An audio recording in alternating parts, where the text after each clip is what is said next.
Hey, this is Jesse the Body Ventura. Well, I'll tell you what, it's the season now to look, smile, and love each other. And there at the Workers Club, you're doing just that.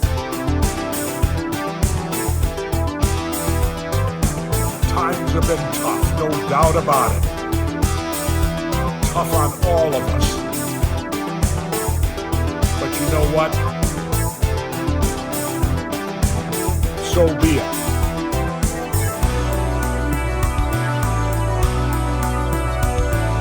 The Workers Club. I love the name.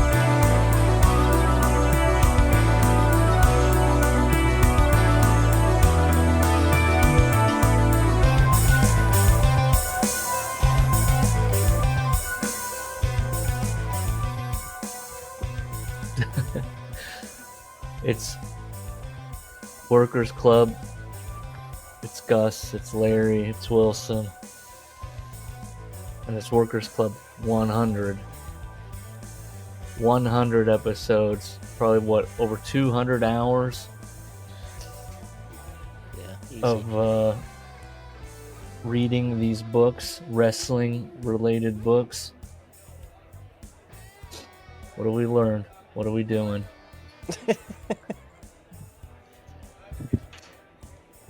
Are we worse off than when we started? There was one important thing we said on an episode. It was, do you respect as a human being any wrestler? Yeah. At the time, I think we said Jesse was the only one. And that's dodgy at best. But that quote rings in my mind.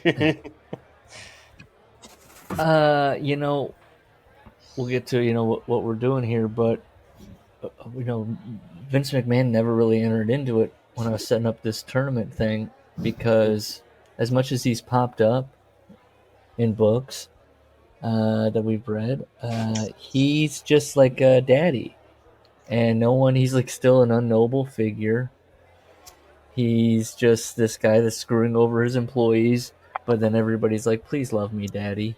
Which says about them, the author, the writers. But you never really, I don't know any more than I already knew about Vince, kind of a dumb guy, and he likes to fuck people over, and he manages to find these people that just, I don't know what Brett even has a dad that he wrote about so much, that he loved so much.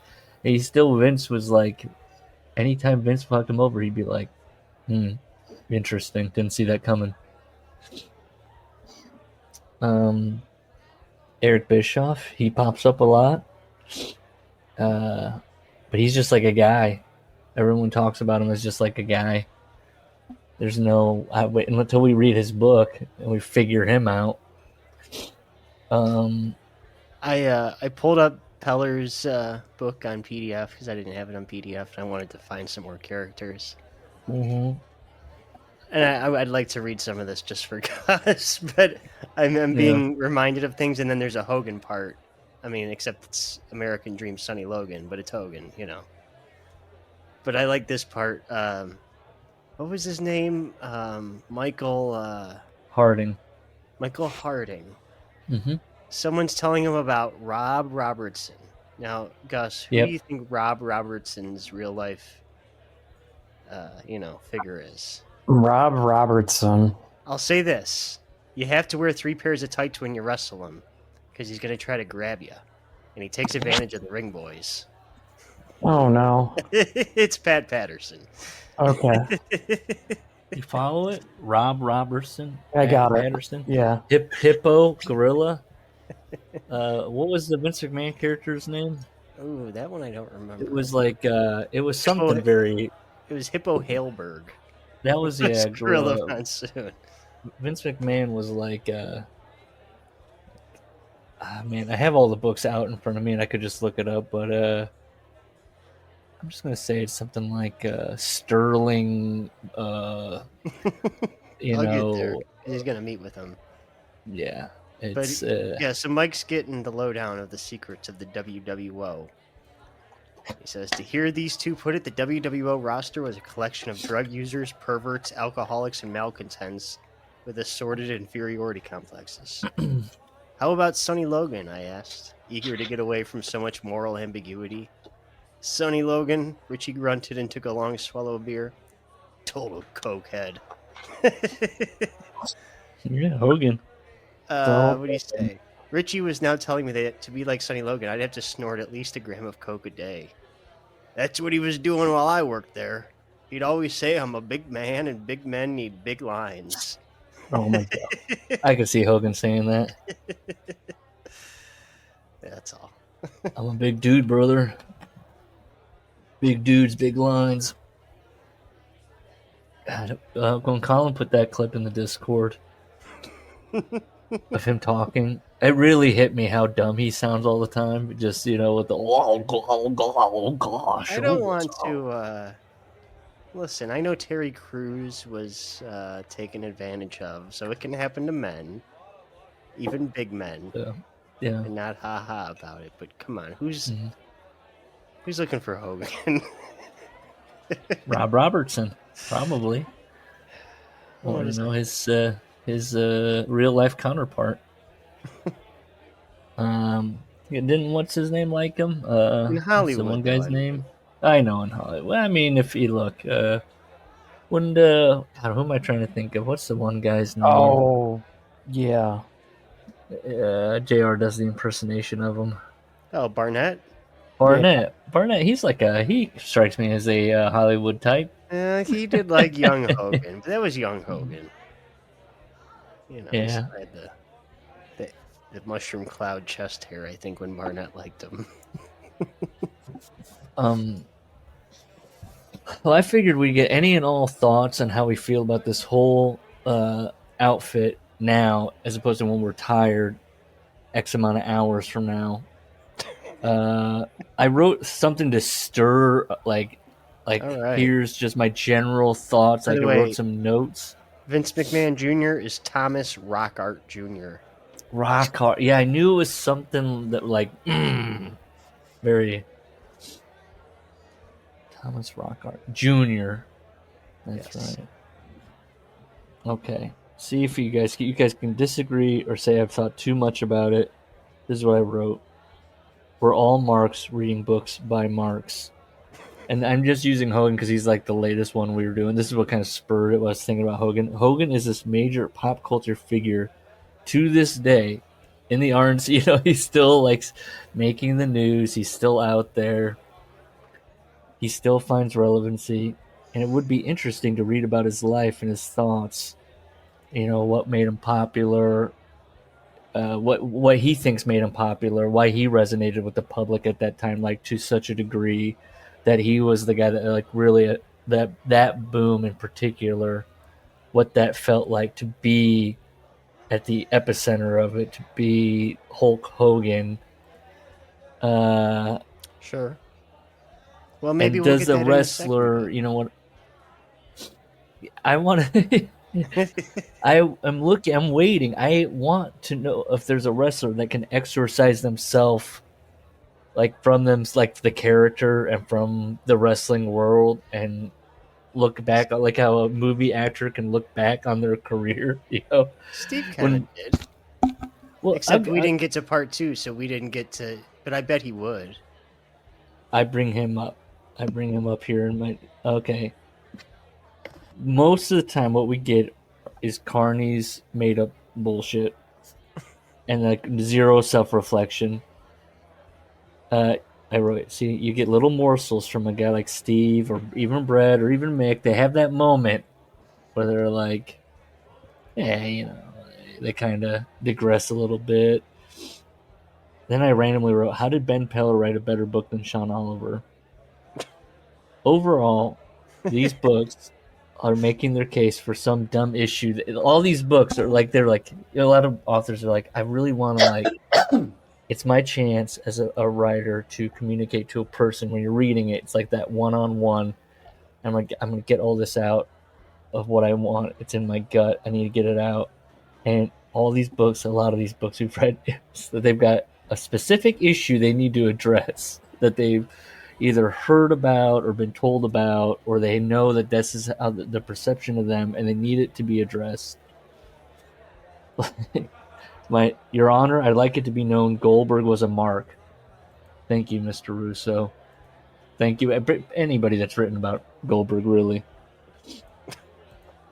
But I wrote, even with all the bullshit in all these books, we always talk about how they still reveal themselves. They're like, well, these are the stories they want the fans or whoever. I don't know if they think, we talked about this too. Do they think fans are because they explain everything over and over. How many times? Almost all the books. Well, it's like, remember Sean? Yeah. He's like, oh, there was a woman who said that my book touched her life. They think there's that one person out there who's just going to pick this up in the dollar bin, and you're not. About the anxiety. Yeah, Oliver said. Yeah, the woman said that it helped her with anxiety. Yeah, she felt seen. Yeah. But they're going to be the crossover. You know what I mean? They all think that. And so they have to explain what Carney speak is, and all, like Ben Peller's almost all of our books. Somebody says this is Carney speak, or this is what a heel is. This is what a face is.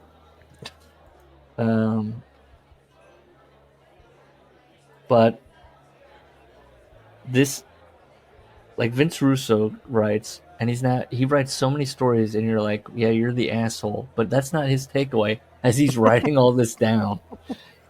He's like, actually, I'm a born-again Christian, which is like the last Hail Mary for those types of people. Of like, I'm not an ass. I might have been. Like Steve Kern, I wrote, he finds interesting stuff.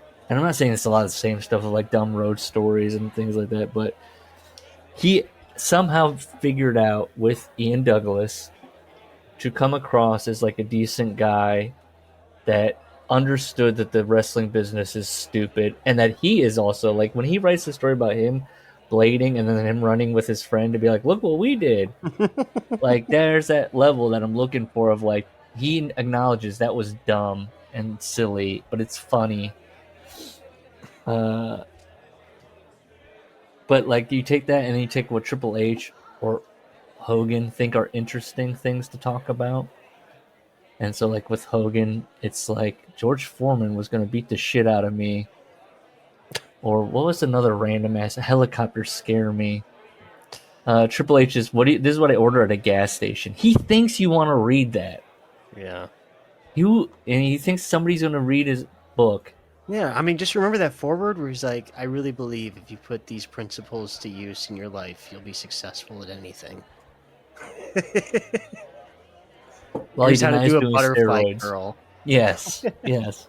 2 of these. Now, yeah, do 3 sets of these. Throw away the 5 bread. reps. Yeah.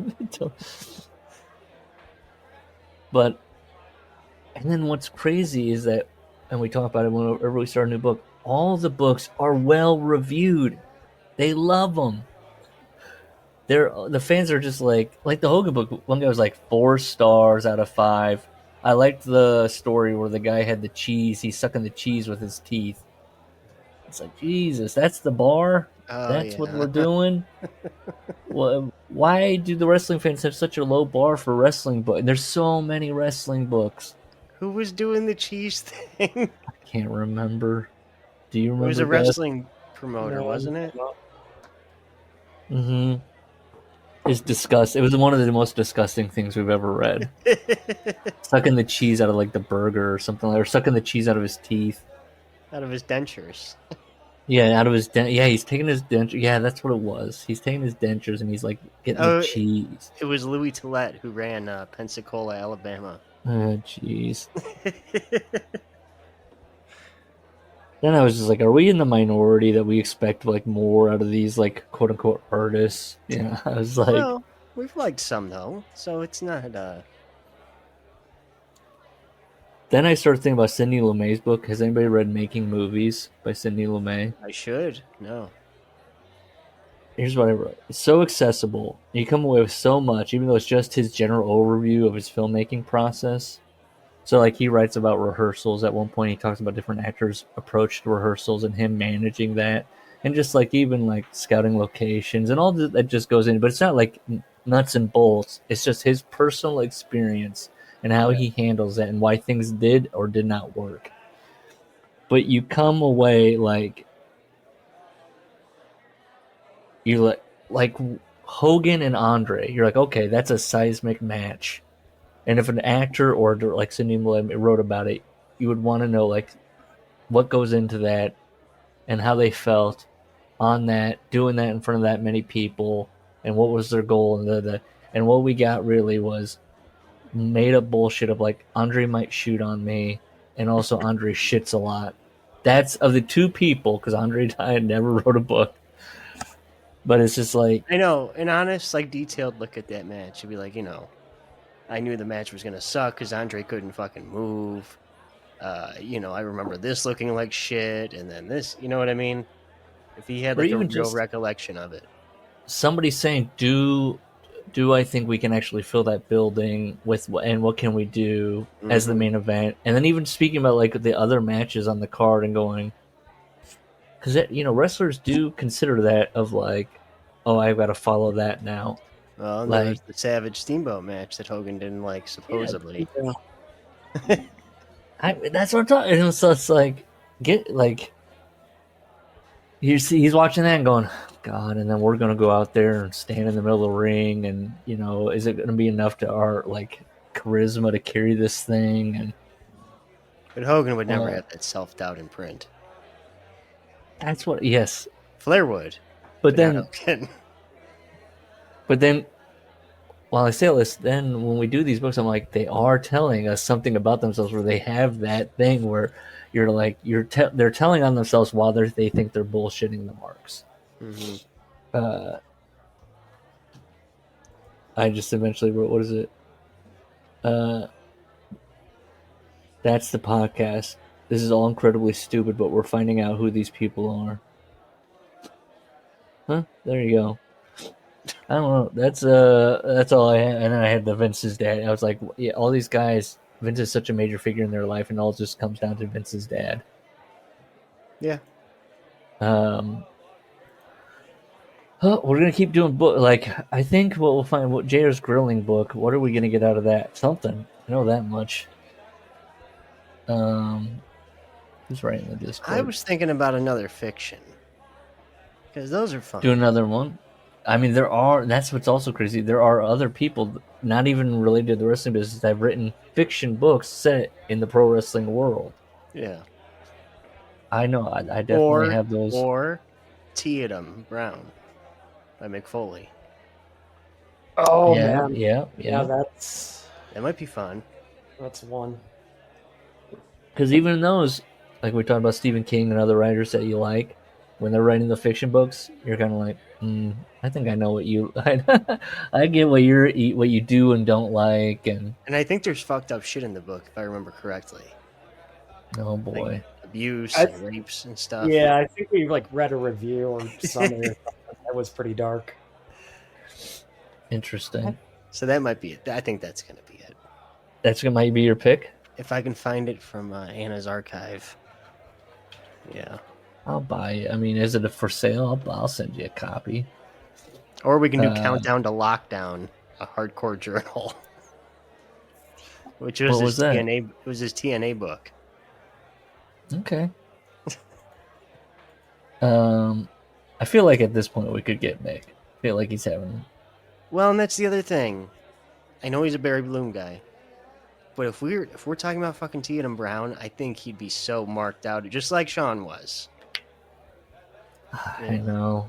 Let's reminisce about that. As Sean came in and he was so. To be fair though, he was working the entire time. The only genuine interview I think we've had is Ian Douglas, where he was just genuinely being himself. Yeah. Sean Oliver wanted to talk about like the show that he wants to pitch to Netflix, and then talking about, and it was that kind of thing of like, hey, is there any wrestler you think, has like a story or something, like a life worth talking about that has not been written about? And he was like, secret. You never know if I might write it. And it's like, what are you talking about right now? And then he told us it was X-Pac, right? off the air. I'm actually writing this like, yeah, we know. So that was the interesting thing, though, kind of finding out a little bit, behind the scenes, some folks that we've talked to is even if a guy necessarily isn't with the WWE, there's kind of the review process that still takes place and gets they ran need to by. make sure they need it to be kosher. Did we hear that? We did. I mean, it's hard to think about at this point one of these retired guys who doesn't have an association. Oh yeah, now they've got everybody on lock, but unless Just Incredible's got somebody he's working on, but well, he does, but whether or not you get it sent to you is a question. Well, that like on X-Pac, it's like, okay, so he's going to talk about his time. I assume he's going to write a little bit about his time with China, and then I think he was abused as a kid too. I think I remember reading that. Or Sean might have told us that. I've ejected that interview from my mind. I'll have to re-listen to it again. I think it was off the air. So we're telling school. Am I remembering that wrong? Isn't that where we learned he was doing that? We talked off the air. I don't remember talking to Sean. I remember talking to Ian Douglas off air, off mic, and he said, "Don't say anything of anything I'm up," and that was about stuff he was working on, and I said, "Okay," and I haven't, and I won't. I've already forgotten about it, so he's I've forgotten about it, so I don't even. If you asked me and you had a gun to my head and you said, "I'm gonna pull the trigger if you can tell me what Ian Douglas's next project is," I'm dead. This bullet is out into my brain. Gus was. I thought I was all alone there, just going, "Oh, okay." So I remember writing you guys like I talked to Ian way more than I thought I would after the fact. And could Ian tell that I was, again, probably many cups in, just going, probably leaning this close, going, just going, whoa, why are we still talking? Good guy. He was. Good and guy, again, and I think what works with him and Steve Kerr, you could tell he was a genuine fan of Steve. And, he had that thing about, like, I think he saw Hogan at a funeral or something like that.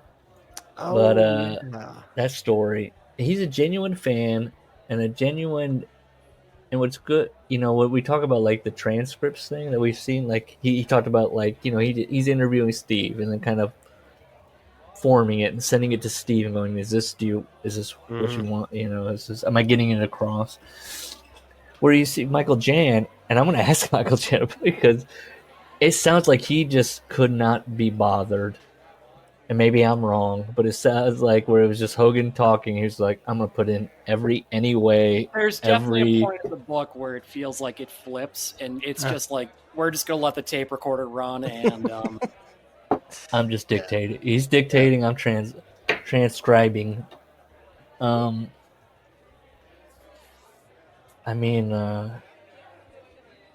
It's so fun, by the way, okay, so when you messaged that the Michael Jan interview was a go, I was like in the kitchen, I was like, all right.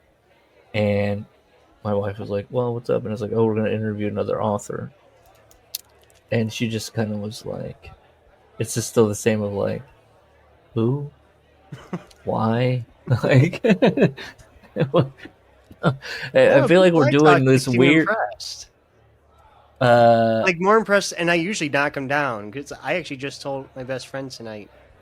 I'm like, we're interviewing this guy who wrote this book with Hogan. He's like, wow, look at you, man. I'm like, it's really not that big of a deal once you look into it. Not to slam MJF, but when I saw that Star Trek interview, I think if you went into a Star Trek forum and you said, hey, we're interviewing Michael Jan, you'd get a slew of questions going, hey, we want to know some stuff. I don't know who we're doing this work for other than we enjoy reading these books. And nobody reads anymore. Am I right? Nobody reads anymore. And now people can When's just the listen to TikTok ours. generation gonna get into books? Yeah. Just put a Well, they can page just that listen is a to us. TikTok movie. You know what I mean? Is a reel. Just one of the page of the book. That'd be so much content. Or just I 30 know. seconds, a book 30 seconds at a time. We need to just do our podcast 30 seconds at a time and on the hashtag book talk. Okay. So what we're going to do to celebrate 100 is something that we used to do when we weren't even recording or anything. We would get together and we would do tournaments, and we enjoyed the tournaments. It was fun to do the tournaments. We did. Let me look. I have them here. I You know have what would be previous really tournaments. sick? What? In a sicko sort of way, to make these people in EWR. Yeah, yeah. To do a little book in the territory. Yeah, with Kathy and Detective Sclafani. We had the most U.S. patriotic. We had the best worst child of wrestling. We had Ric Flair's greatest opponent. And it looks here like we were Wasn't that planning on doing the most. alcoholism? Let's see. I can click and see who won. Ric Flair's greatest opponent ended up being. It looks like it ended up being Ricky Steamboat, Oh. followed by beating out Self-Esteem, There, Okay. that's a good one. and third was tied Alcoholism and Dusty Rhodes. Okay.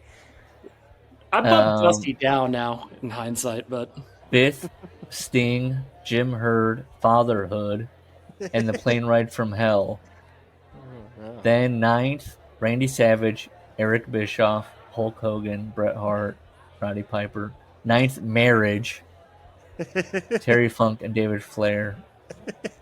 I think Flair's had a divorce since we've done this tourney too. Wow. Self-Esteem beat Shane Douglas 6, Marriage, Jim Herd, and then lost to Ricky Steamboat. Beat Alcoholism and then beat Ricky Steamboat. Ricky Steamboat. What was the Ricky Steamboat's journey? Let's see here. Ricky Steamboat's journey was Ricky Steamboat beat Vern Gagne, Tatsumi Fujinami, Roddy Piper, Plane Ride from Hell, Dusty Rhodes. I feel like Ricky got an easy way in there. I don't know. That's some good competition. Ricky's gonna be a high seed though. That's why. Hulk Hogan beat Shawn Michaels. Yeah, Sting. Wow. I don't know. We were discussing it amongst ourselves, and that's where we landed. I would rather watch a Hogan Flair match than a Shawn Michaels Flair match. Yeah. Okay. I gotta go back here. Especially if it's like Horseman era woman and like bullshittery.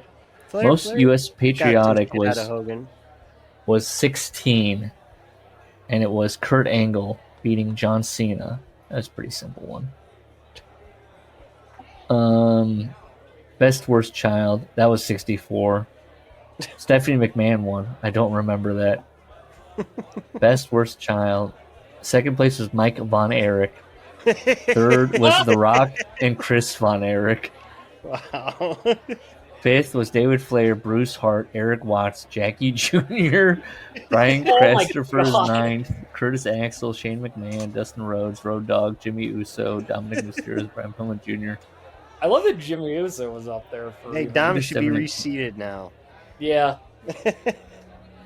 Yeah. Stephanie McMahon. Yeah, Dom might be off the board. I mean, yeah, we should redo this again because Stephanie McMahon beats Ted DiBiase Jr. Fair. Then she beats Mike Graham. Okay, fair. Then she beats Jimmy Uso. Then she beats Bruce Hart. Then she beats The Rock.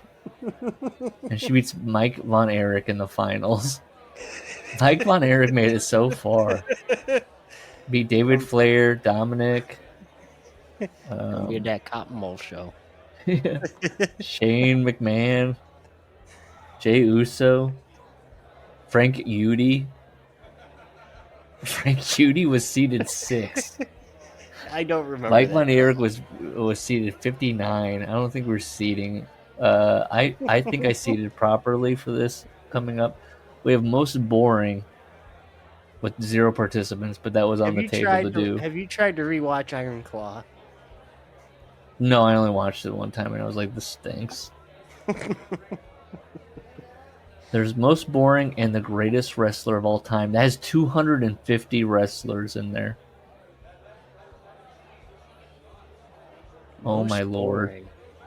We were going to do a best wrestler of all time and there's 250 wrestlers. Oh COVID my got lord. dark, man. COVID got dark. Bobby Lashley versus David Flair. Okay. I was just I Jeff was Hardy doing versus that Shane McMahon. in my own head the other day of I still date I kind of blame things on COVID when really nothing changed outside of 1 week that I was off Yeah. work. But it's still a milestone that everything gets dated around. It's post or pre. Yeah. Eugene I got into Maven. planes because of COVID. I think that's what I was telling someone. And then I reassessed and No. that had nothing to do with it. It just Yeah. That's just the thing you happen to get into at a time. yeah. All right. Should we do you guys want to reseed or do you trust that I've seated properly? Yeah, you could, yeah. And if there's not 64, a couple can have bias. There are 64. No. Okay. There's 64. I got them. I looked up who it was. All right. I'm going to click start the tournament. Now, here's how I seeded. This is how what I viewed as who should win, who should not. Who gave us the most laughs, emotion overall, laughter, stuff to talk about, stuff to be mad about, anger, laughter. If you're the greatest literary character in the Workers Club, you have to draw something out of the reader, whether that be happiness or sadness or anger. And now I seeded this, so this might be my bias. So I'm going to start the tournament now. There's no going back. Can you share the screen? Oh, sure. Yeah, I will. Oh, that's an invite. I like that this... Whoa. Hey. Okay. Here we go. Round 1. And then what we can do now to reminisce is to talk about, why we think and what we remember of those people. So round 1 here is Vince Russo seated number 1, and that's my personal, against Hiram Garcia at 64. I don't like Hiram. It's Hiram. Hiram? It's Hiram or Hiram? It's Hiram. So we're doing this? Vince Russo. Yeah, let's go. Okay. Are you Well, ready? Yeah. That's an easy Russo for me. Yeah. And the finished basement alone, just that one small character detail, gives me so much mileage on Vince. Oh, why? Now I got to remember how the report scores. Here we go. Vince Russo. I'll just do 3. We'll do 3. Submit scores. There we go. And now he makes it in. Yeah, Vince Russo with everything. I mean, I don't think there's been any book that I've laughed out loud. I could not get through some passages of just how dumb he was. He spent more time talking about bitch slap than he did any other pivotal moment in his career. Yeah. The fact that you would put in your book this is good. Bitch slap is good. I mean, that was the ultimate just padding of, you know what I mean? Here's an old idea I didn't use, so this is going to be 8 pages. Good. I'm going to do this for every book or every... Well, let's see. Let's find something funny to read. I'm just going to flip through, stop at something. VJ was talking to me about his outlook on life. The latest book he's reading, his cerebral take on No Country for Old Men and what makes good music. I never tell my own son this, but his conversation is way over his old man's head. How did this kid turn out to be so smart when his father is a moron? I concur. All right, you ready for round 2? Steve Kern versus Julie Hart.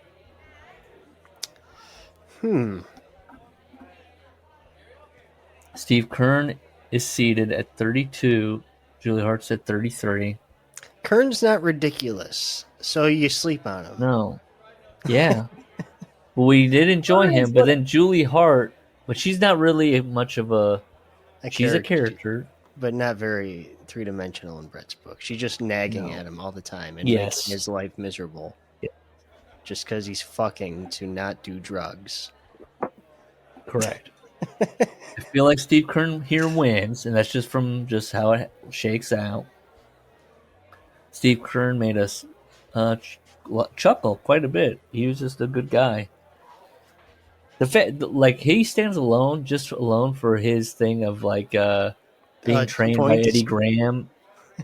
2 points made us 2 points, and knowing that he couldn't beat people up. Remember, that was a recurring theme. Yes, and even when you read the Coco Beware thing, it's like I don't know if this is how this went down.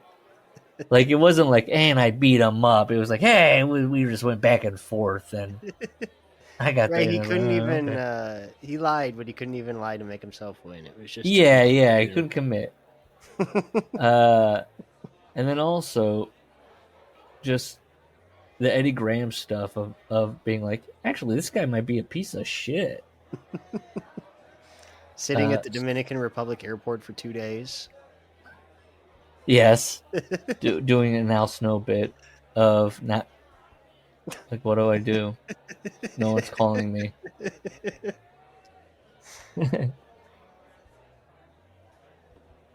All right, Shane Stratford, round 3, seated 16 versus Conspiracy Books Jesse's Read. I want you to know about.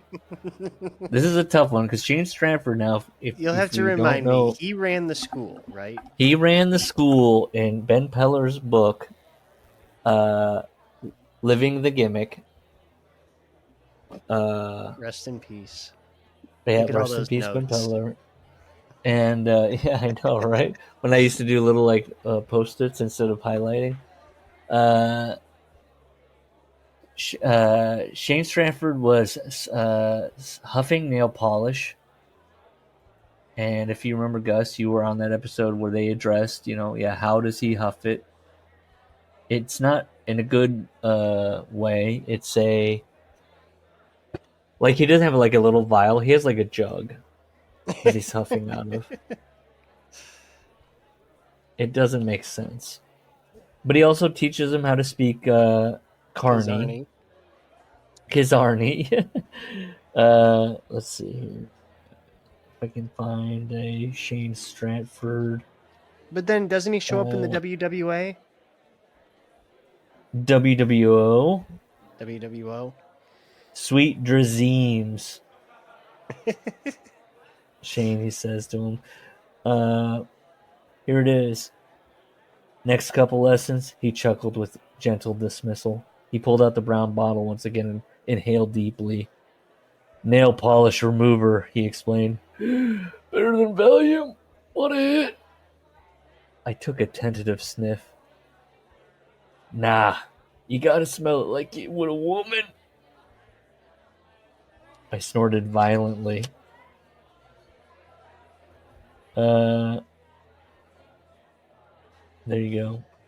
That's Shane Stratton.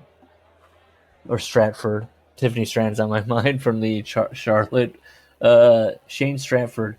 And then, of course, Jesse's Conspiracy Books, and that's why they're seated 49.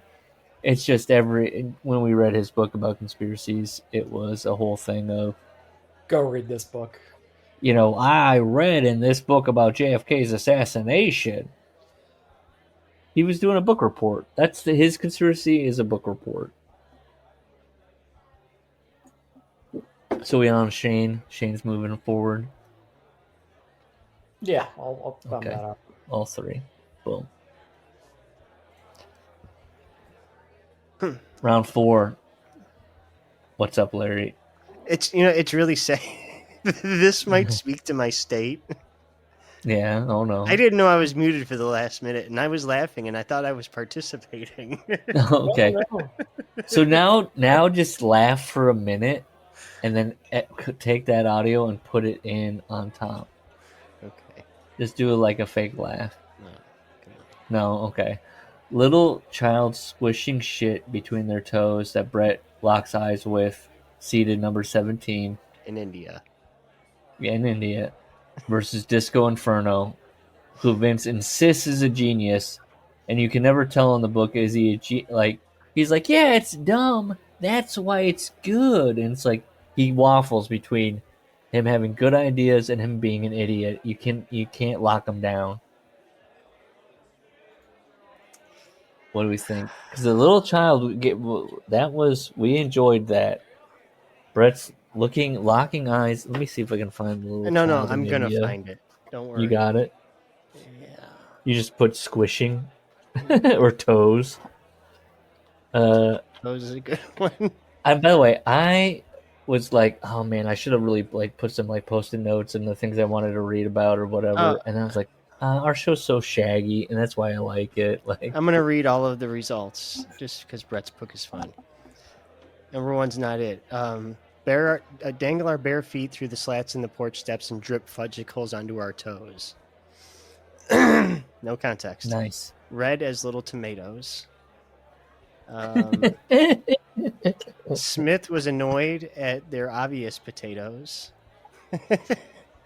The prime rib looked perfect, and there were bowls of mashed potatoes. That's definitely not Stu, because Stu is cooking gruel. Just barely touch the ladder with your toes. I'll control how I go over. Chris stood on his tiptoes and peered out at Waikiki. I don't know what that was about. Chris, cramming my toes into Jerry's mouth. That's Lawler.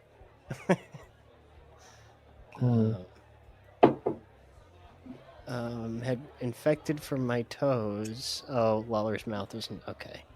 That's gross. Here it is. I always thought it would be quite something to be able to say I touched every ocean. God damn it, Brett.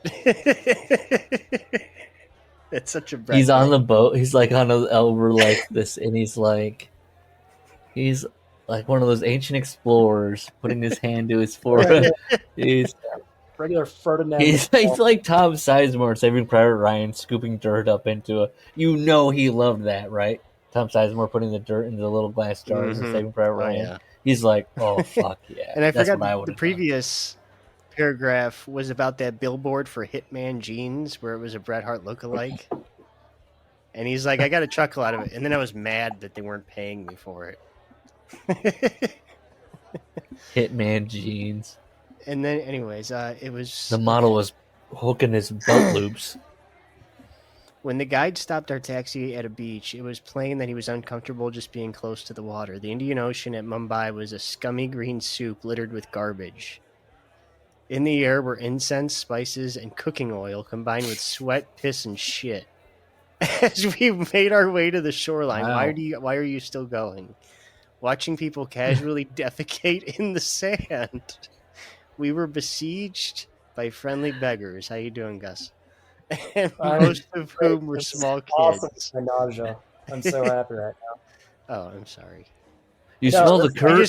I just meant the area that it's taking place in. Oh yeah, no, I'm nodding along. Accurate as described. We were besieged by friendly beggars, and most of whom were small kids. Hundreds of poor walked alongside us in happy anticipation, tapping us on the arms. There was a tiny girl about 4 carrying a naked baby who couldn't have been a year old. With bright smiles and big eyes, they somehow managed to be polite and respectful in their poverty. I dipped the toe of my hiking boot into the slimy water just as a young boy stepped into a pile of human shit that squished through his toes. Ugh. That's it. I mean, the smells. He's ready. He's like, what is that, Julie? Is that curry? Well, Brett took a creative writing class, and he knows that you have to include all 5 senses when you describe something.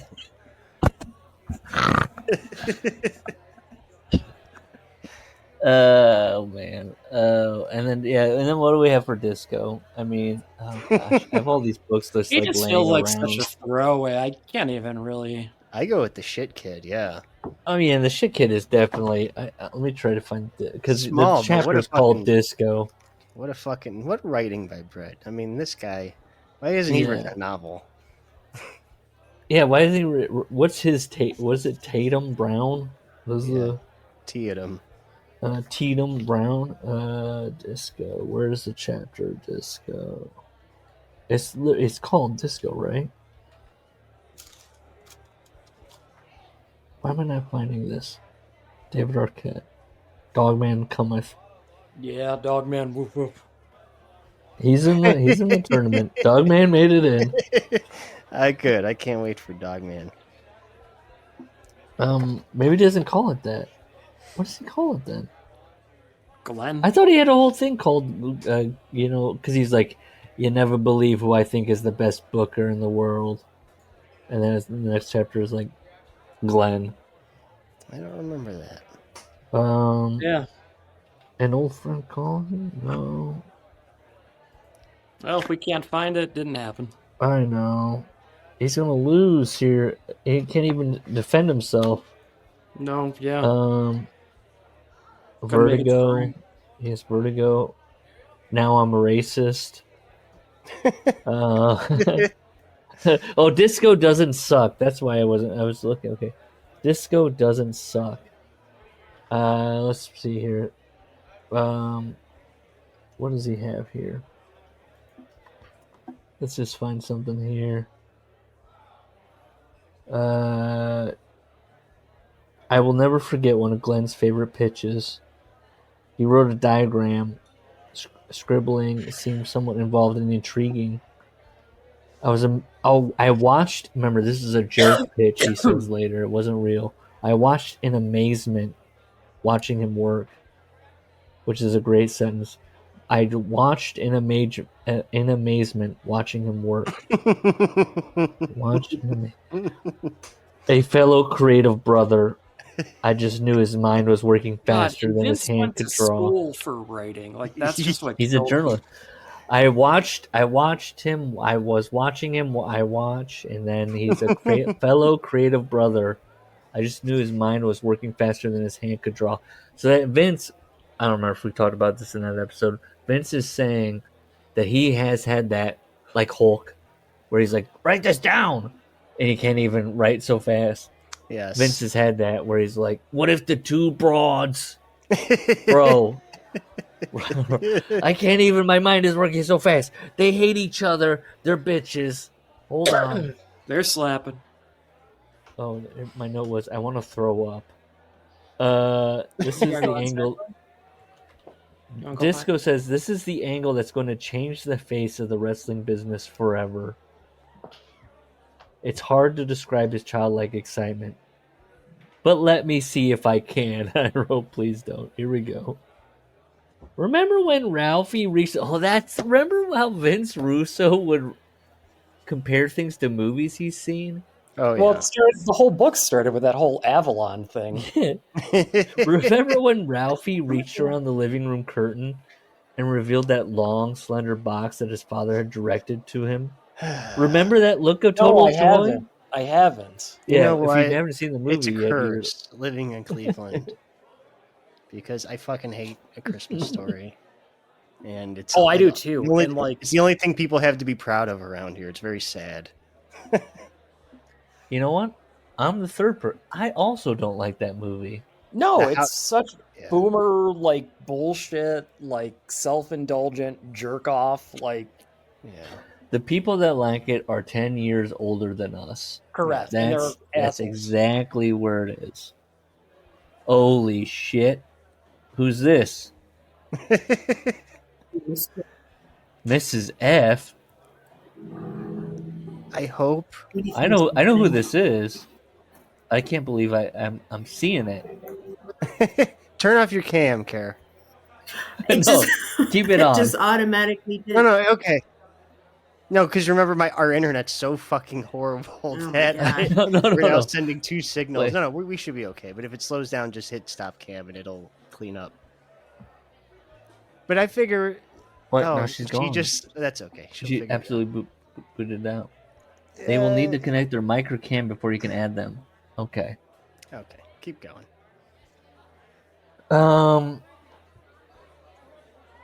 It's a Martian invasion angle. There's a takeover in WCW by a hostile heel group. He's using the diagrams to show his vision. Martians and their leader is Lance Storm. There's a twist. When it looks like the Martians are going to be in total control of WCW, we pan over to the announce desk and zoom in on Mike Tenay. He's in a hypnotic state. Mike slowly rises from his chair. Antennas sprout from Mike's head, and we find out that not Lance, that he is the mastermind. I don't like Disco to win, so I am not going to vote for him anyway. Yeah. Kid squishing shit between his toes is the winner. All right. Okay. And I'm very excited because I have the story pulled up for the next one. You're doing the work. Okay, yep. Number 5. 8 seed Hawk. 57 Terry Taylor. And why Terry Taylor's seed is so low is that he's shown up almost in every book we've done. He helps Triple H. Vince Russo, he turns him Born Again. I think he shows up in Steve's book, possibly. Where else does he show up? He shows up in Stranglehold because in Foley's book. Yeah. He's in Foley's book. So he's again just unknowable. He's a Born Again. He hasn't been a jerk, I don't think, yet. Maybe in Mick Foley book he's a little bit of a jerk. But no one's told the the higher truth about seed him yet. Yes, correct. We have not read who's Booker T's brother? Stevie Ray. Stevie Ray. Who or some of the women's books because that's what his allegations are about. But Hawk is seated high. I have 2 questions. Yes. Okay. The first question is, what am I looking at? This is the bracket of the people, the characters. This is wild. From the books, right? And then my second question: what's the background? What are these busts behind the bracket? What's the back? I don't remember what I googled for that image, but it's just been the image. It's like men sitting in a room. It's a cartoon drawing kind of thing. Yeah, I might have googled people studying. It's hard to know what I would have even googled to get this result. I don't know, and I don't remember. So it's not a particular like Baroque piece that spoke to you. It's just I did enjoy intro it. To Cheers, like the and I like Cheers, so that's probably what drew it in. Oh, drew me in. There you go. Now people know what we're looking at. It's a bunch of men sitting around a table. It looks there's some what do you call the heads that are little statue heads? Busts. The busts. Busts. There's some busts. But yes, and then the people in the bracket. These are just the best characters that we've come across in these books. Larry the Can Man, is that you? Because you like butts? We'll get there. Oh. Oh Okay. No. Oh no. No. Oh no. Wow. Okay. Hawk. Larry's wife is doxing him on his love of butts. No, Hawk is seated 8 because he's now been in 2 books, correct? He's been in... I'll give you the soft one, and then I'll give you the hard one. Okay, Brett and Larry Nelson's book. Yeah. So, Brett. I believe...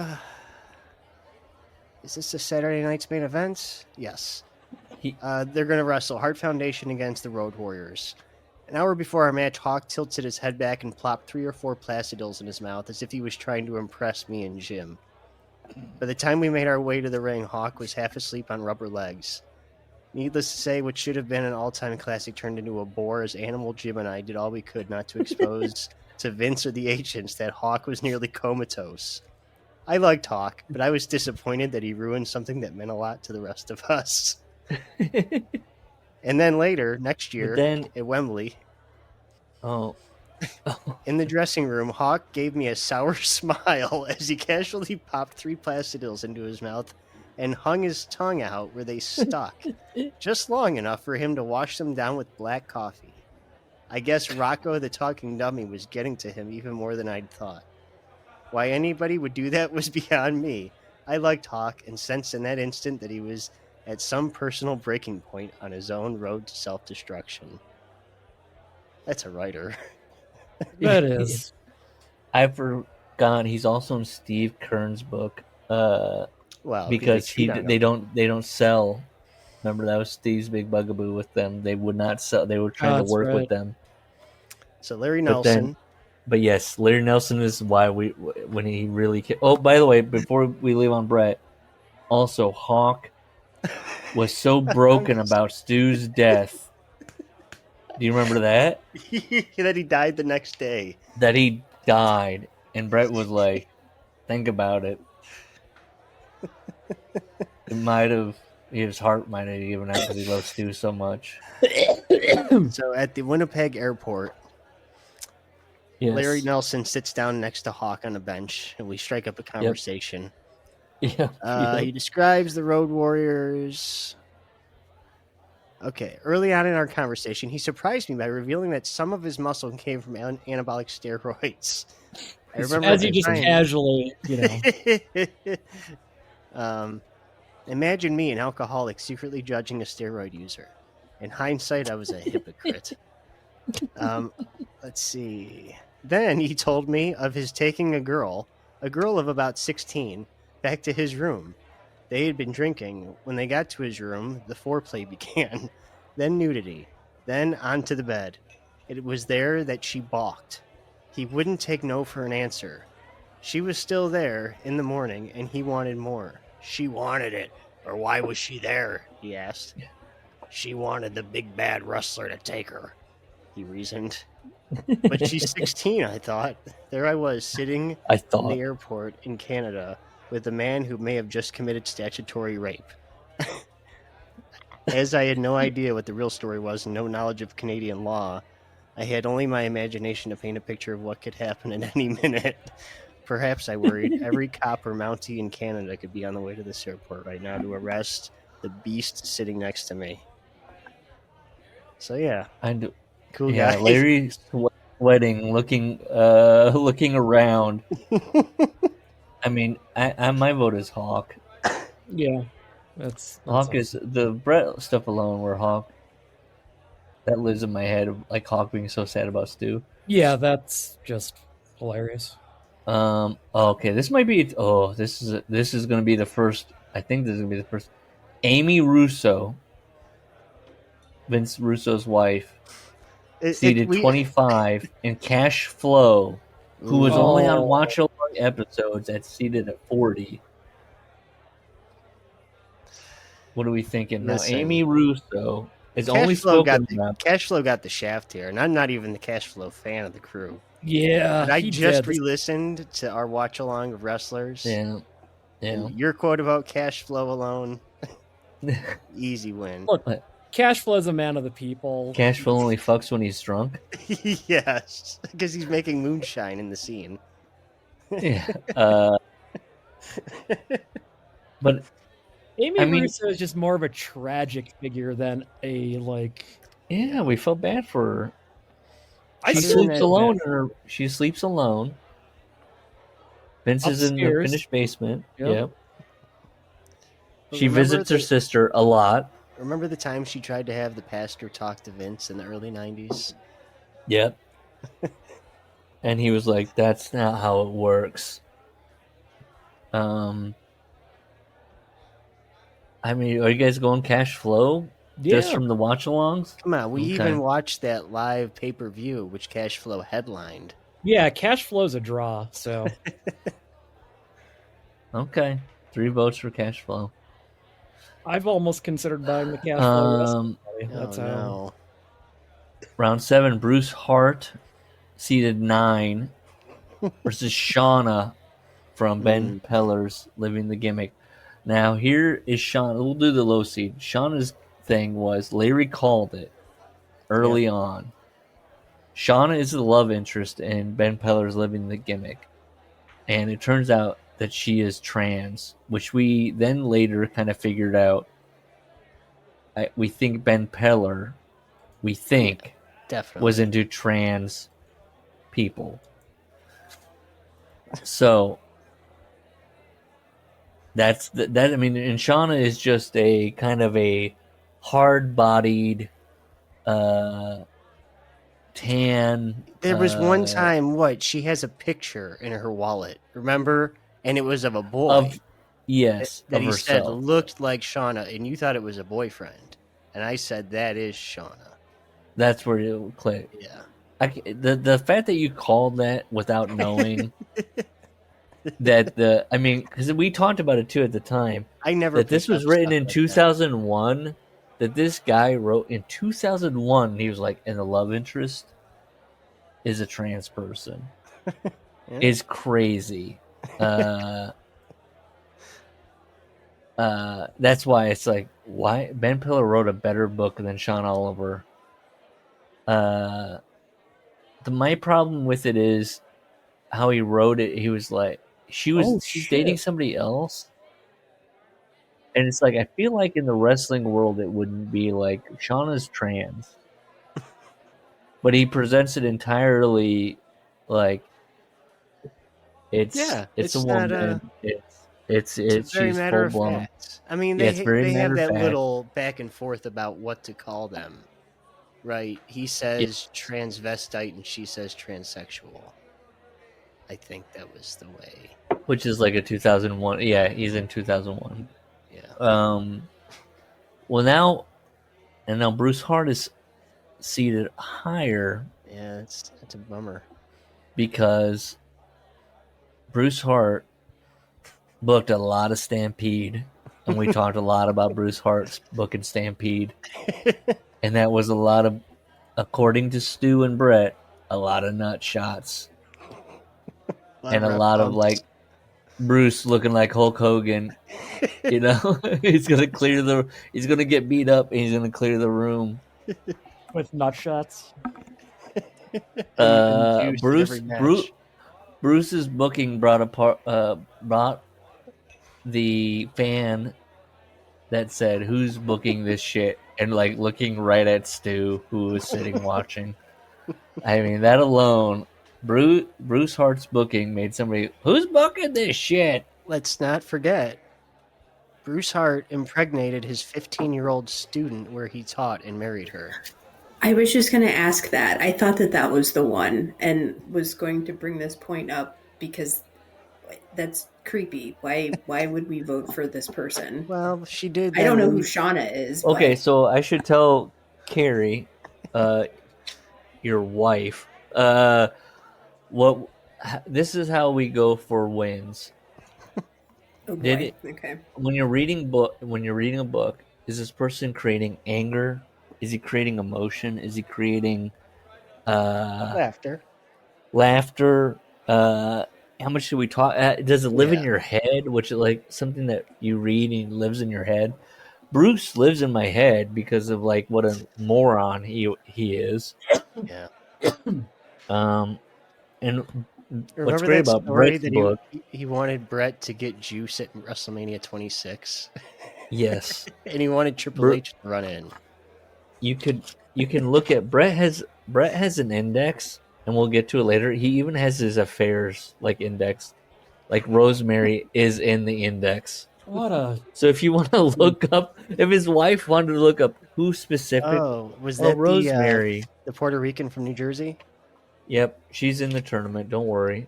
So Bruce, let's see where Bruce is here. Bruce Hart, or is it going to be Hart, comma Bruce? Am I looking at this wrong? I'm looking at Bruce. There's just something about having an index of your affairs on your book. Yeah. Oh, it's going to be Hart because it's Hart, comma Julie. I like the Hart, comma Julie. 70, 95, 96, 114, 117, 21, 201, 235. People are looking through his book. He knew that we would come along. Helen Hart, Georgia Hart, Ellie Hart, Edward Hart, Diana Hart, Dean Hart, Dallas Jeffrey Hart, Cynthia Hart, Chad Hart. Do you remember these people? Chad, I don't. Bruce Hart. Okay. There's Bruce a ton. Hart. There's 305 mentions of Bruce in here. Let's see. I'm gonna click 4243. Let's just go to 4246. What does it say? I like this. For no apparent reason, he elbow smashed me in the face and broke my nose. There you go. Well, of Bruce, he says, when they were kids, at night I would go through Bruce's yearbook with him and pick out the prettiest girls. I wasn't fussy. I loved blondes, brunettes, and redheads too. All right. Brett I think wants you Bruce to is know. winning. I wasn't fussy. It's so funny. I wasn't fussy. All right, round 8. Mick Foley, Eddie Graham. Okay. And that's Mick, right? That doesn't seem... Eddie Graham was a drunk pilot in Steve Kern's book.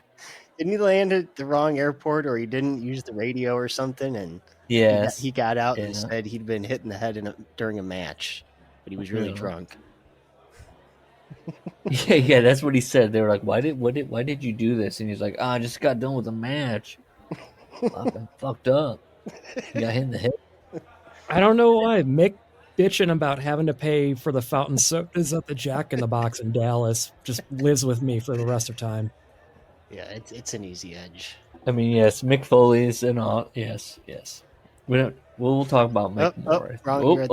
Wrong one. Don't get to Wally Carbo. Yeah, I can't wait to look up the Wally Carbo story. Wally Carbo taught Larry about Carney.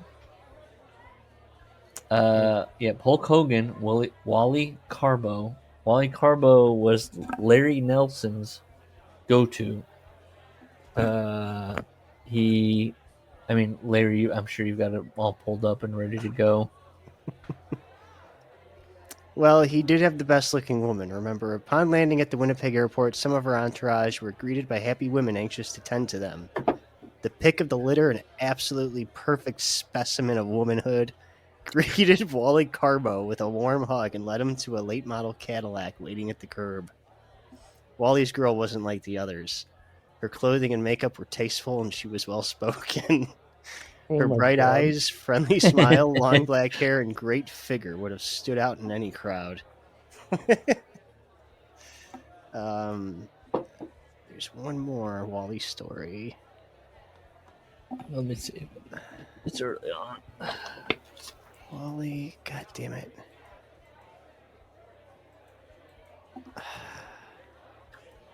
That's why you come.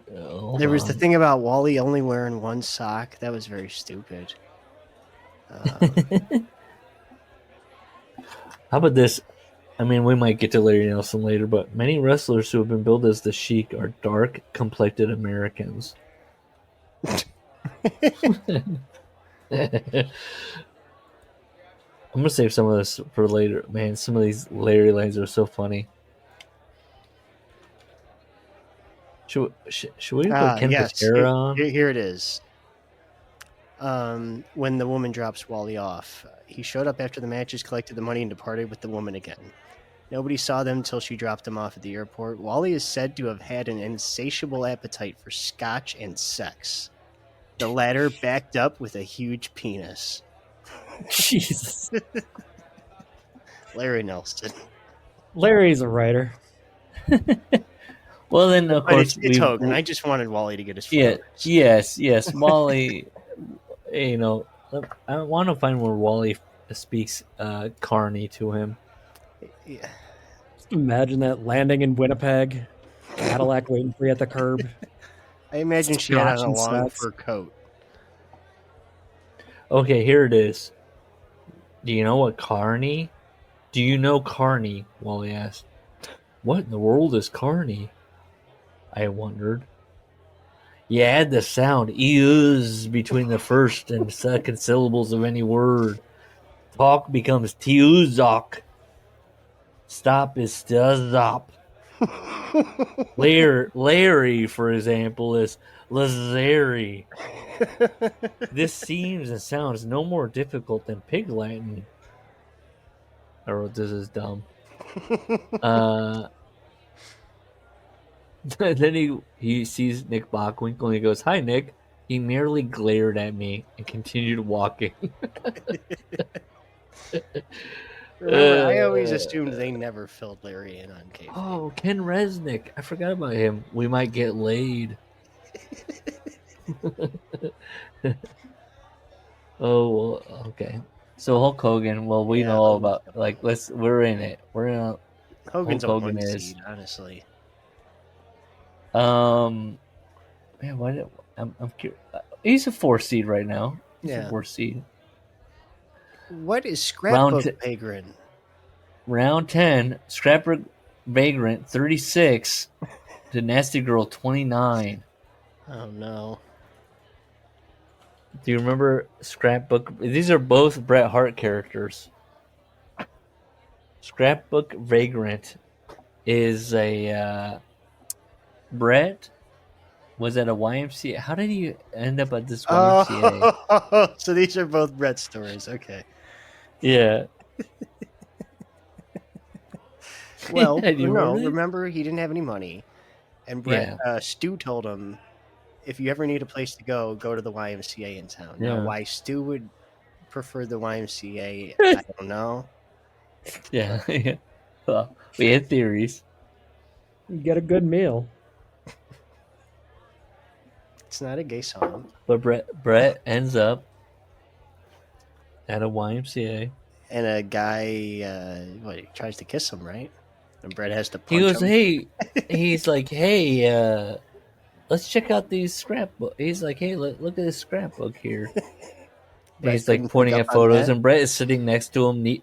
Bret's sitting next to him, I guess, knee to knee, on a bed or whatever. He's like, "Look at this. Look at my life." And then he's like, "Hey, what if we kiss?" And Bret's like, "Wait a minute. Hold on a second." And then Nasty Girl, who see a little higher because I got some Nasty Girl quotes.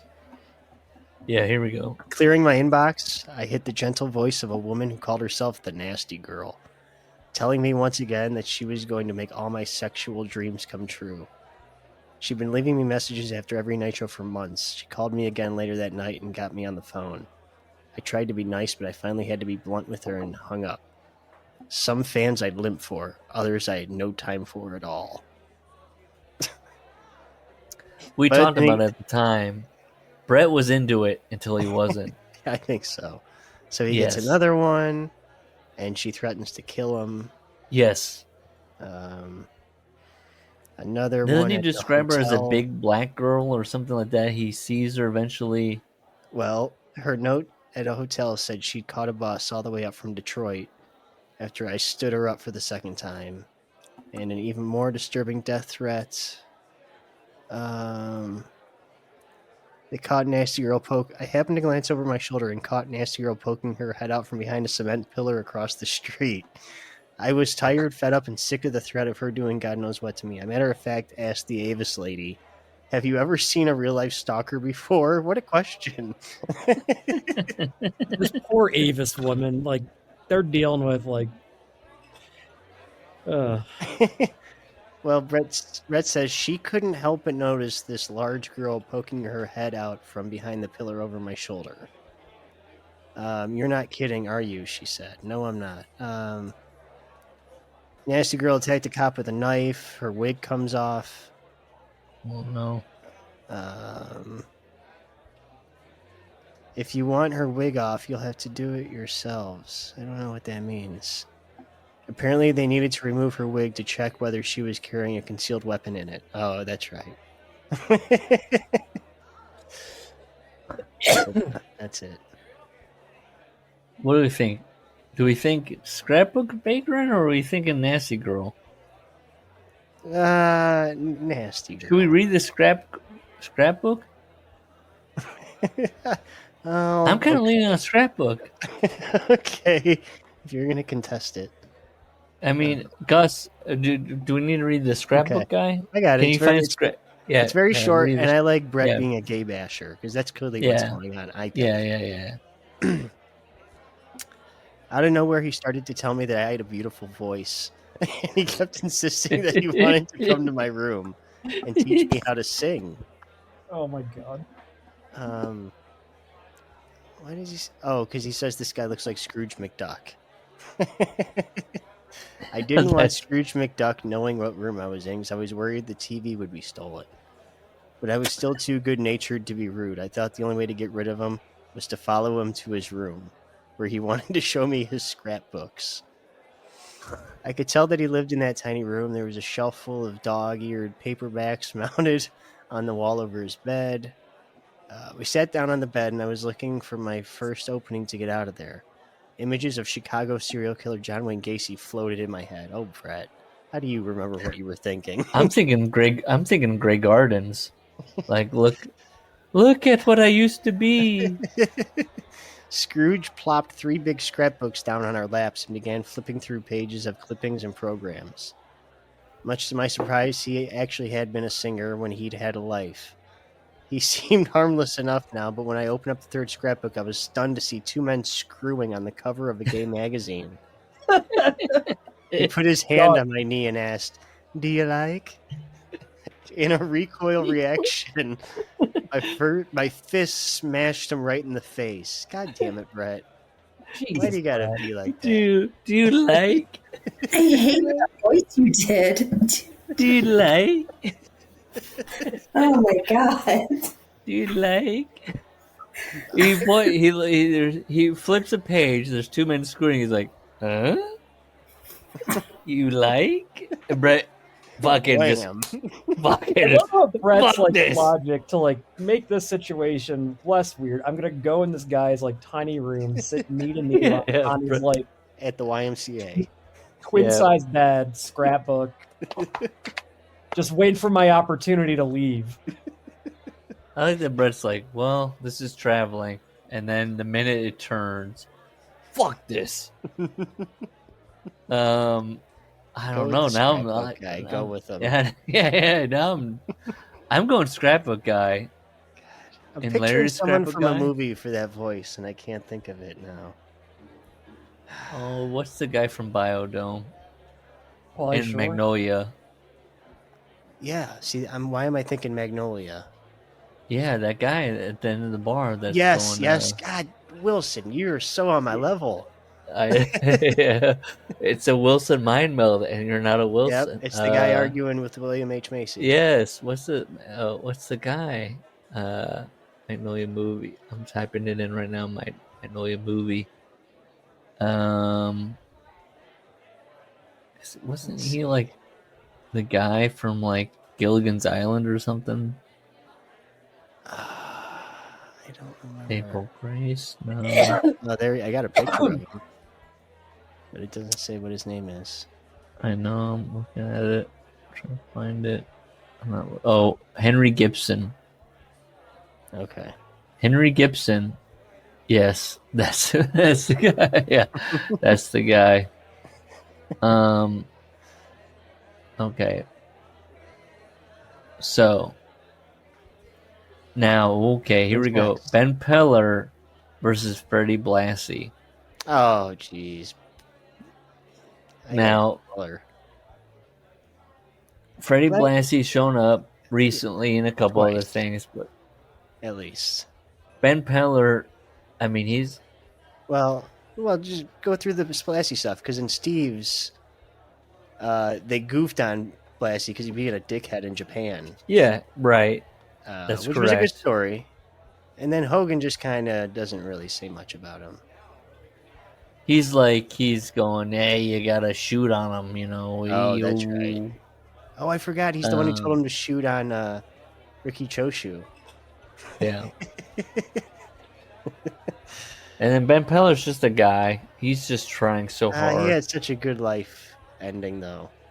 Drowning in the pool. I feel like we got more out of Ben Peller. Yeah. He made me feel things as opposed to Freddie Blassie. Yeah, Ben Peller. I mean, we might still do more of his books. Yeah. Like he really tried. I'm just gonna do it. Gus, are you gonna be let's just make this interesting. Let's say Gus is Fred Blassie, even though he doesn't, but Sure. Okay. and Ben Peller makes it in. Here we go for Carrie. Larry the Can Man versus this is gonna be a tough one. Midgets Brett enjoys. Midgets Okay, Brett Talk about enjoys. the is midgets. I'm gonna pull up the Larry the Can Man clip. I gotta find it. Okay, yes. Oh, do you have the actual audio? That's what I'm looking for. Okay. Sean Oliver, some of his characters were... No, talk about Brett and the Midgets. Do that one. Well, Brett also enjoyed... However you want to call him, but Brett said in his book that he enjoys... look, I bet if I look in Brett's book... it'll have like in the index it'll have midgets.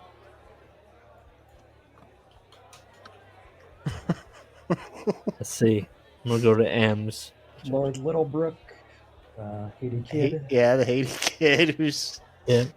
played into 2 of our books now. Yep, midget wrestlers. Okay. 9, 39, 67, 68, 11, 11, 12. Let's go to 67, 68. God bless Brett.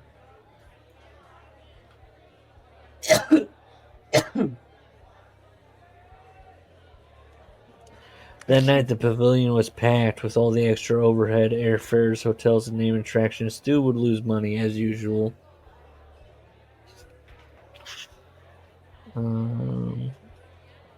Cowboy just couldn't understand that midget wrestling was supposed to be funny. He's tired of being laughed at, wanting to be taken seriously as the rest of us. I can't find that clip. Why can't I find the clip of Larry the Kid Man? Didn't you send it to me on the Discord? I think I did. In private. Private message. Yeah, that's what I'm looking for. Accent. Damn it. Well, I can find it, I'm sure.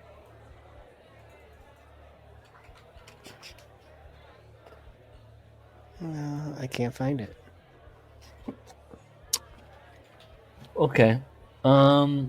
It's okay. Let's see. No, just I got come on. search. Go with Larry the Can Man. And I'll Hold find on, it let by me round find 2. Let me find Sophie's journal.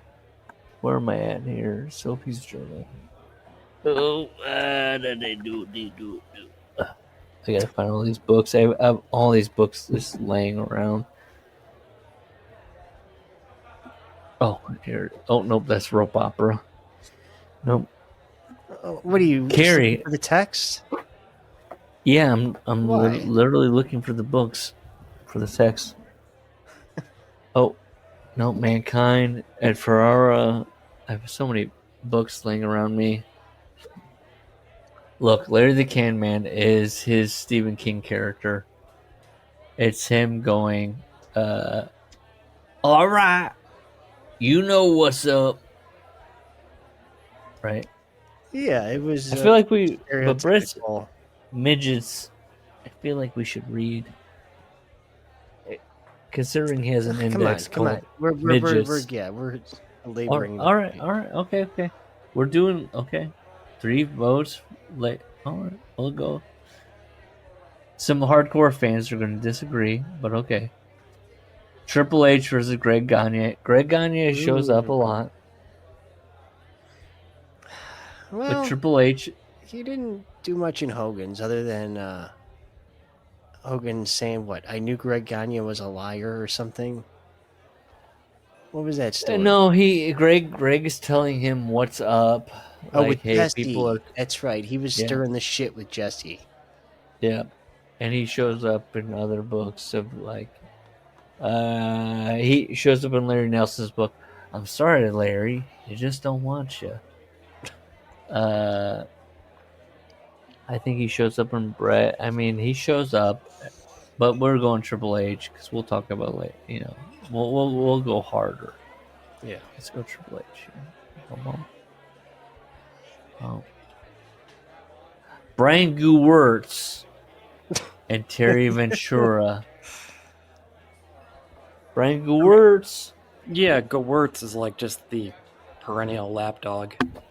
Yeah, that's an easy win. Terry wasn't, other than her slow internet, once she started searching for, what was it? Oh, I don't know. Her computer started going slow. Yes, the government was onto her. I'm gonna flip open this book and let's read a Brian Gewirtz segment here. I usually avoided WrestleMania after party as it's worst place for a writer to be. You basically have a lot of drunk wrestlers cornering you and pitching long storylines that in all likelihood aren't going to happen. Why wouldn't it happen?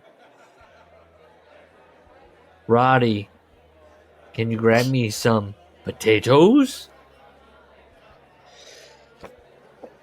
There you go, Brian Gewirtz. That's yep. All right, just put him in. Oh shit! Brian's another detestable character for me. Yeah, for sure. We'll get to it. Look at that, Triple H versus Brian Gewirtz. That's happening. We'll have to read both. Okay, Old Queen Regal versus Princess Tomo. Okay, so Old Queen Regal is something from our erotic fan fiction. Yes. Oh, my boy. It was my dear boy. A scene between William Regal and John Moxley. Dean, my boy. Come here, my boy. My sweet boy. And then Princess Tomo is the old professional wrestler woman that Bret Hart couldn't stop drawing cartoons about, and then he also sent her cobwebs on her fanny. Yep. To Dynamite Kid bangs her. Yes. Hey, wouldn't it be funny if an old woman showed up at Dynamite Kid's room naked, and then he goes, "Oh yeah, I like this." Now, and then Old Queen Regal is just purely just from the erotic fan fiction episodes of My Dear Boy Dean. Come here. Oh, I love you so. They're both low ranked, but I got to go with the Old Queen Regal. Every time we think of Regal, that's what we think of. My dear boy.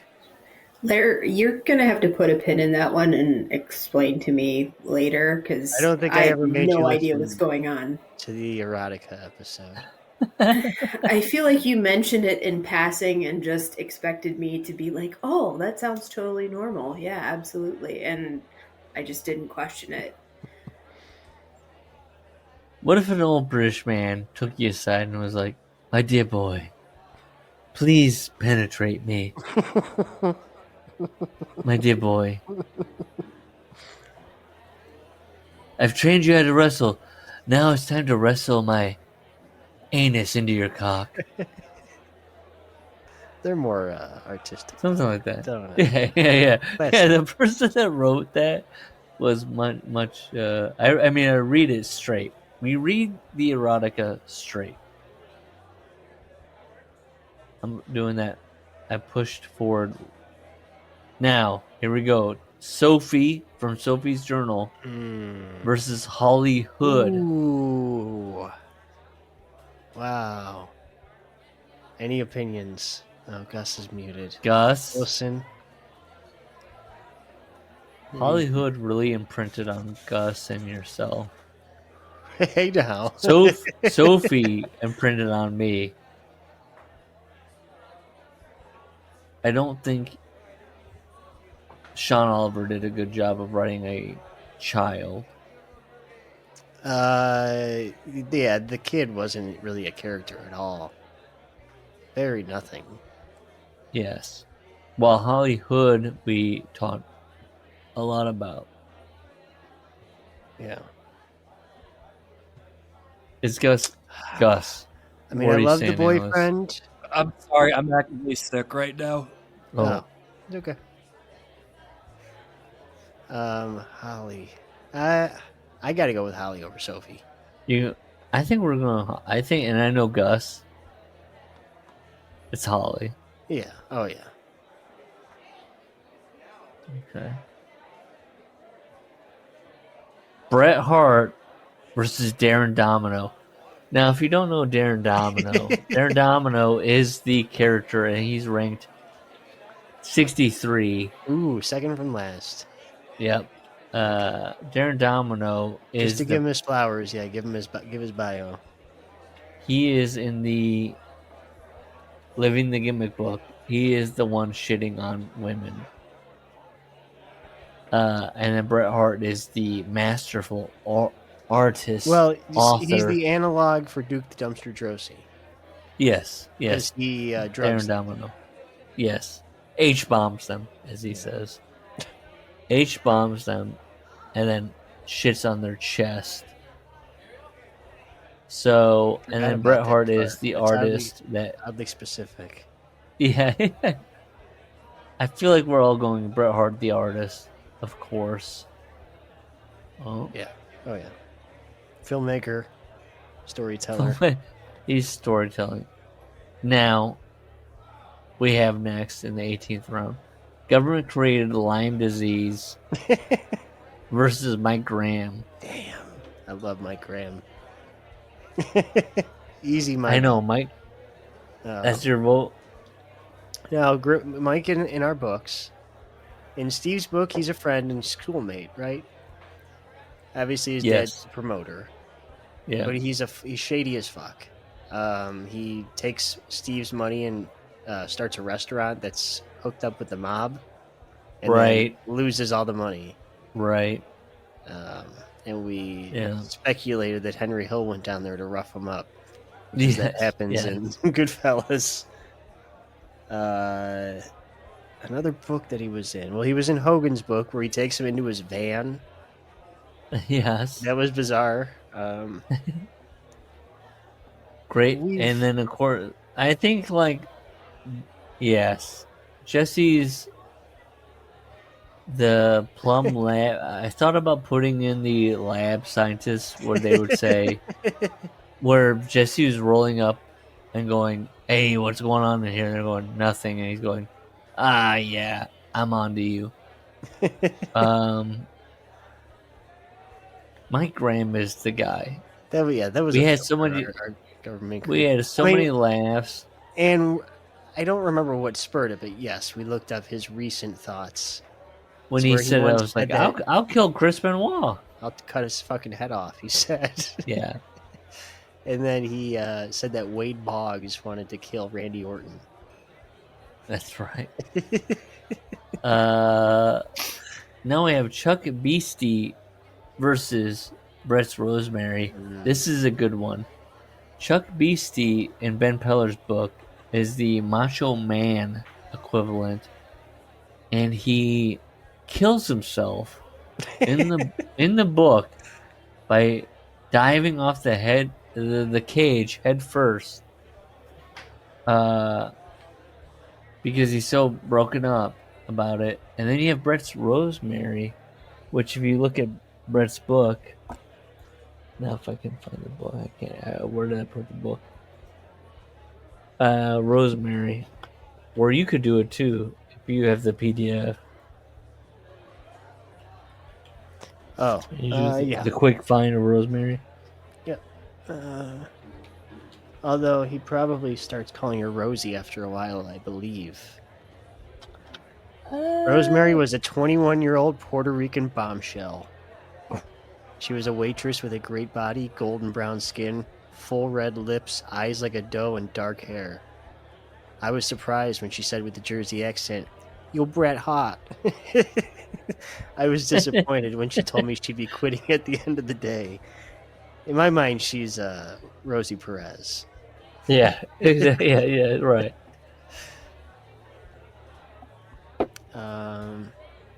When we got back to Newark, I went looking for Rosemary. We sat parked in my car behind the hotel just talking. It was a little after 2 in the morning when I drove her home through rundown neighborhoods marked with graffiti. A rat as big as a cat scurried across a deserted crosswalk. What a writer.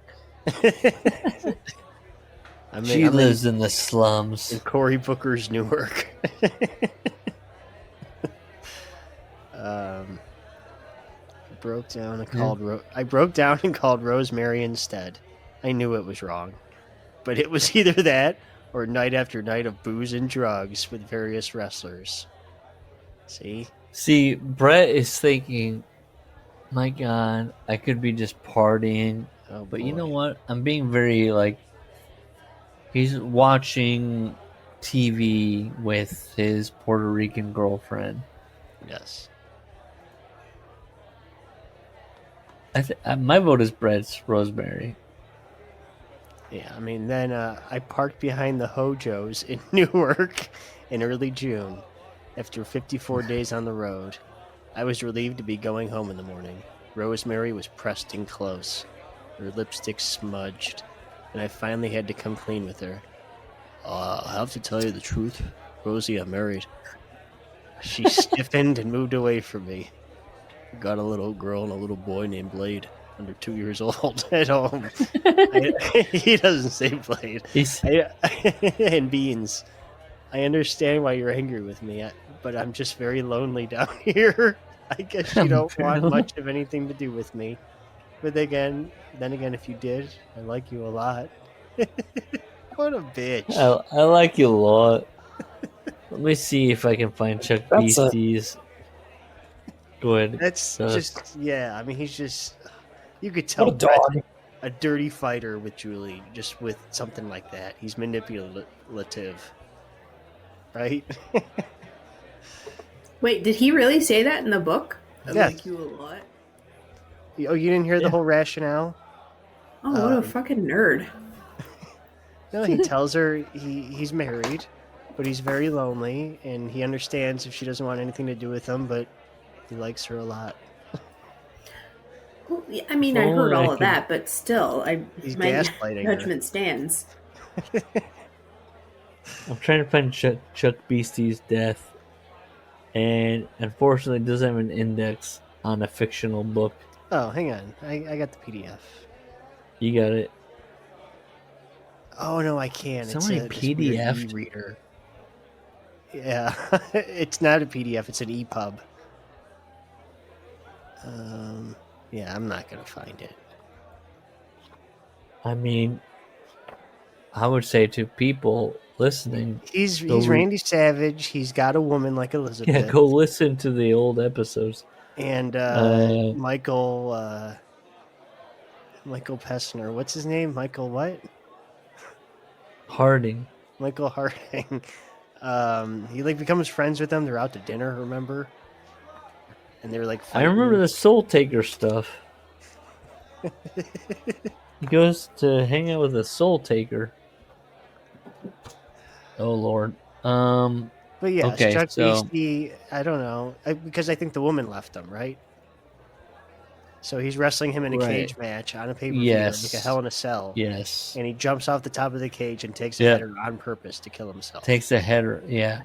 That's absolutely correct. If you could imagine Randy Savage doing this. Should we, I mean, should Chuck Beastie win? Should we, wait, hold on. Over Michael Harding, the main character of Ben Peddlers, living the gimmick, versus Bob Backlund, crackhead. Bob Crackland. Did we put Ronnie Garvin's nips as one of the? No. Oh, that's Bob Backlund is actually in it. Okay, so Bob Backlund has shown up in other. He's Hogan, Brett, other books where they're like, oh, I don't know. But Larry is always like, he's a crackhead. I thought I read that. So that's what we're dealing with here. So we're going to do this. Okay. Wait, you were erroneously telling people that some person was a crackhead when in fact he was not? Yes. I think I read that he went out partying with somebody, and I don't know. I must have in my mind. Larry Nelson versus Jack Foley. Now, Jack Foley has in Mick's book a lot of newspapers, and he's obsessed with them. Larry Nelson is a coward, and he's. My vote is Larry Nelson. But Jack Foley is Dr. Jack Foley, PhD. You're right. And he's the athletic director for Union Long Island or wherever the fuck. Yeah, it's Larry Nelson. Yeah, it's Larry Nelson. Foley was only a character because I kept questioning why a PhD would only be an athletic director. Which everyone thought was me questioning higher education. All right, next one, 22. Bitch Slap Roster versus Howard Gewurz. That's an easy one. Howard Gewurz weirdly never endorsed any of his nephews' business. Bitch Slap Roster. Yeah, easy bitch slap. Vince spent so much time on. We talked about it so much. The girl with her box. A kid wandering over. You got a nice box. Jesse Ventura versus Kathy Husband is more easy. Jesse. Yeah, that's Jesse. Mark was a good guy. Kathy was just crazy. Yeah. He didn't put down the goddamn. Okay, so I put Dumbass Davy.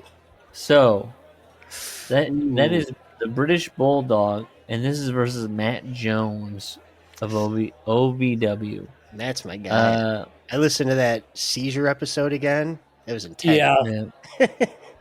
That's now all time. Davey has showed up in Brett's book. He's portrayed as a dumbass, and then in Hulk's book we've read he's portrayed as somebody that's like, oh my God, Hulk Hogan. Oh, I forgot. Yeah, he was a mark for Hogan. And then Matt Jones in our watch-alongs is... God damn. Davies in Brett's book 445 times. Yeah. Yeah. They poison him, remember? They dynamite Spike in his orange juice, putting X-Lax in it. And, but Matt Jones, I don't... Yeah, see, we haven't... If we read Diana's book, we might go Davey. But as it stands, I'm a Matt Jones guy.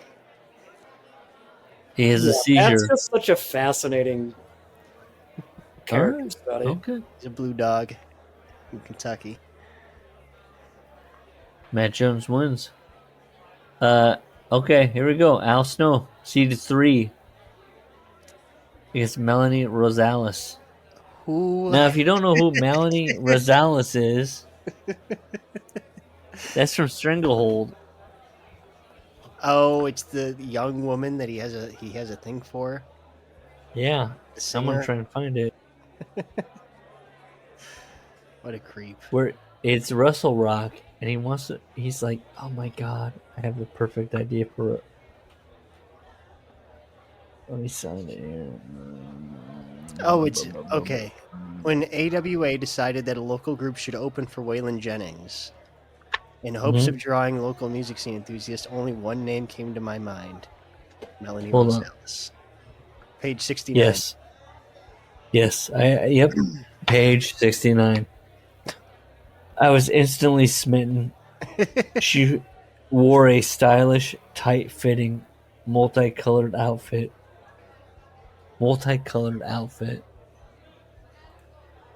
She was about 30 years old.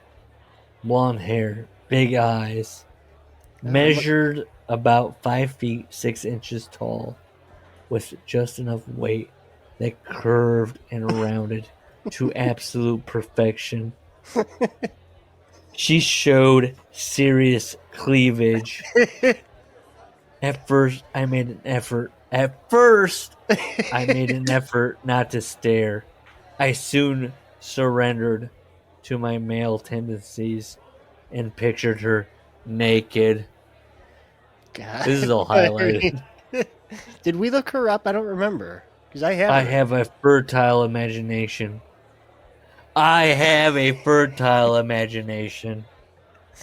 And fantasy took my breath away. Her smile, which sparkled in a way that loosens men's teeth, Jesus. made me a prisoner. She wore elaborate earrings and some other jewelry, probably costume. But who cared? The woman was stunning. Melanie explained, "This is my husband." I tried to hide my choked up disappointment. "Husband?" I squeaked. "Husband?" Yeah, she squeaked. I was still stuck on the word husband. What I did not want to hear was that Melanie had a husband. Oh well. I'll deal with him later, I thought. Remember Was that? that Brett speaking again? No. That's Larry Nelson. Yeah, Larry. Oh, sorry. Okay. Larry Nelson would get a crush on somebody and then go, "I'll kill their partner." Just to himself. Just to themselves. So that's Melanie Rosales. But then, of course, let's talk about Al Snow. Yeah, I mean, it's Al Snow, so just go ahead. He's, I know. I mean, the authors all have a buy here. Yeah. I mean, they're clearly high-seated, so. Molesting Gene Anderson versus Dogman. Oh, man. Good character matchup. Oh, no. Oh, that's tough. But Dogman, I mean, just... Yeah. The fact that Vince had to have a conversation with him that he was laying him off is just... The Gene Anderson story is Al Snow heard there was a tryout for Mid-Atlantic the week of Starrcade 83, and he drives down there.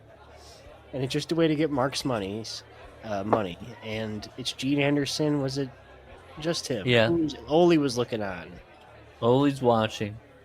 And so Al gets in the ring, and they're stretching him, and Al's fighting back, so Gene's got to start fighting dirty, and he's grabbing his balls at one point, correct? Yes. Al's going, "What's happening? What's happening?" And then in the future, Vince Russo owns a CD warehouse, and the guy is going, "This is Dogman." He's chasing, and he sees He's a black a Georgia University super fan. He sees a black kid steal a CD, and he's going, "Ruff, ruff. I gotta chase this kid down."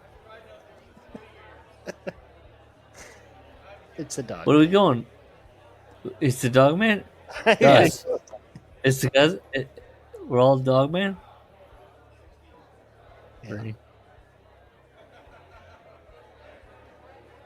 Sean Oliver, Ed Ferrara. Two authors going at it.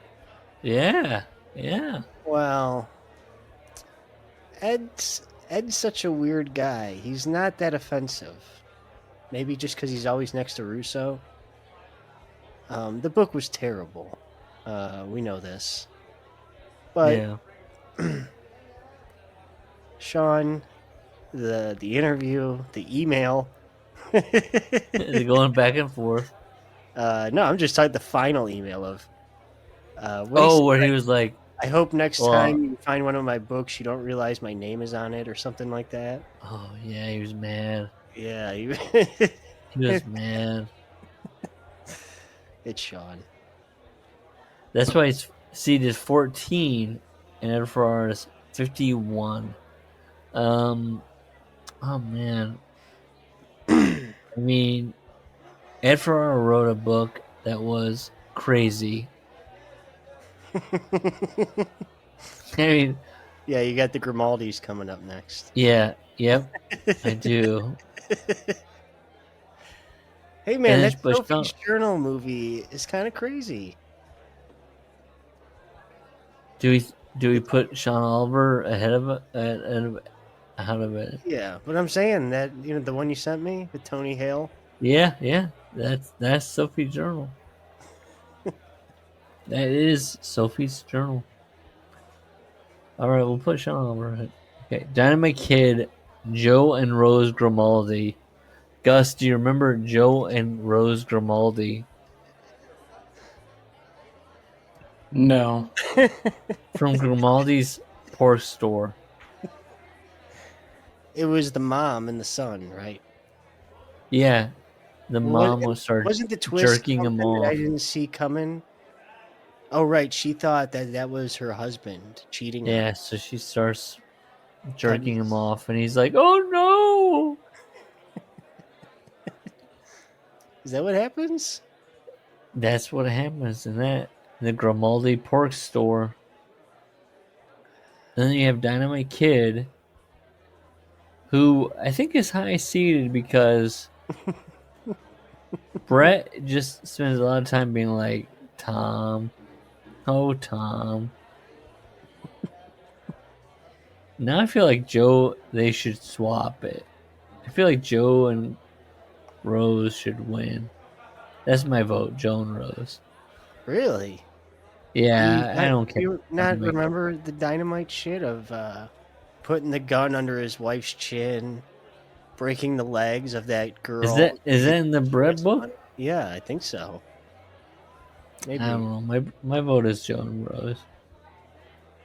Wow, well, we need a tiebreaker then. Gus? Dynamite. All right, I lose. Let's see how it is. Dynamite Kid went in. Okay.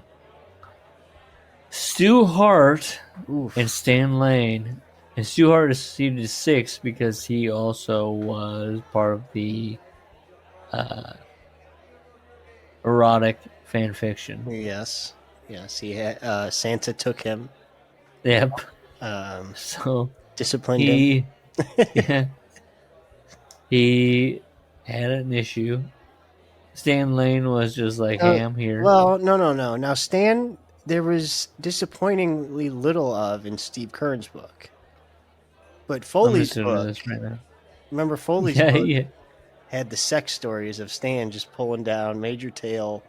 Didn't he have like 2 gallons of baby oil under each arm?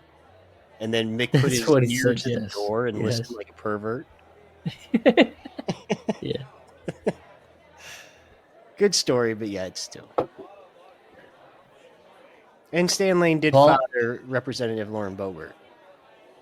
Probably. Allegedly. Now we have Paul's intakes and exercises versus Al's women. And when we say Al's women, we're talking about Al had a time where women were accusing him. Oh, Christ. of rape, right? Yes. A big section of his book is like, hey, a woman was going to my family and going, he accosted me. But remember the one, he was cheating on his wife.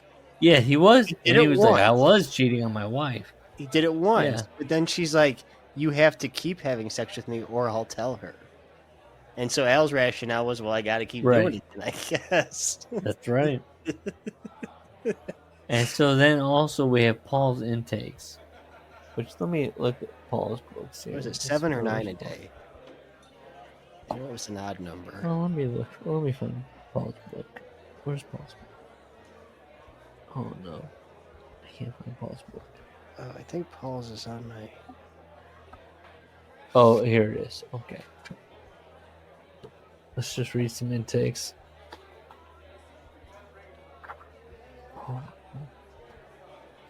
The exercises you see in the photos and the color pages will help you chisel the rectus abdominis, the long vertical muscle that runs from the rib cage to the pubic bone.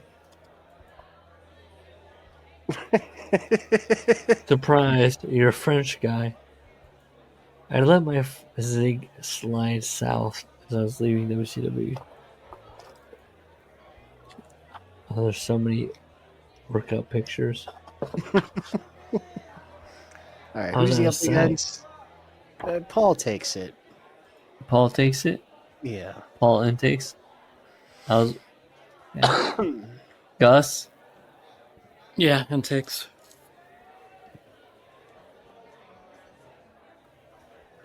Smith Hart versus Detective Scalfani, which is another reference to Sophie's Journal.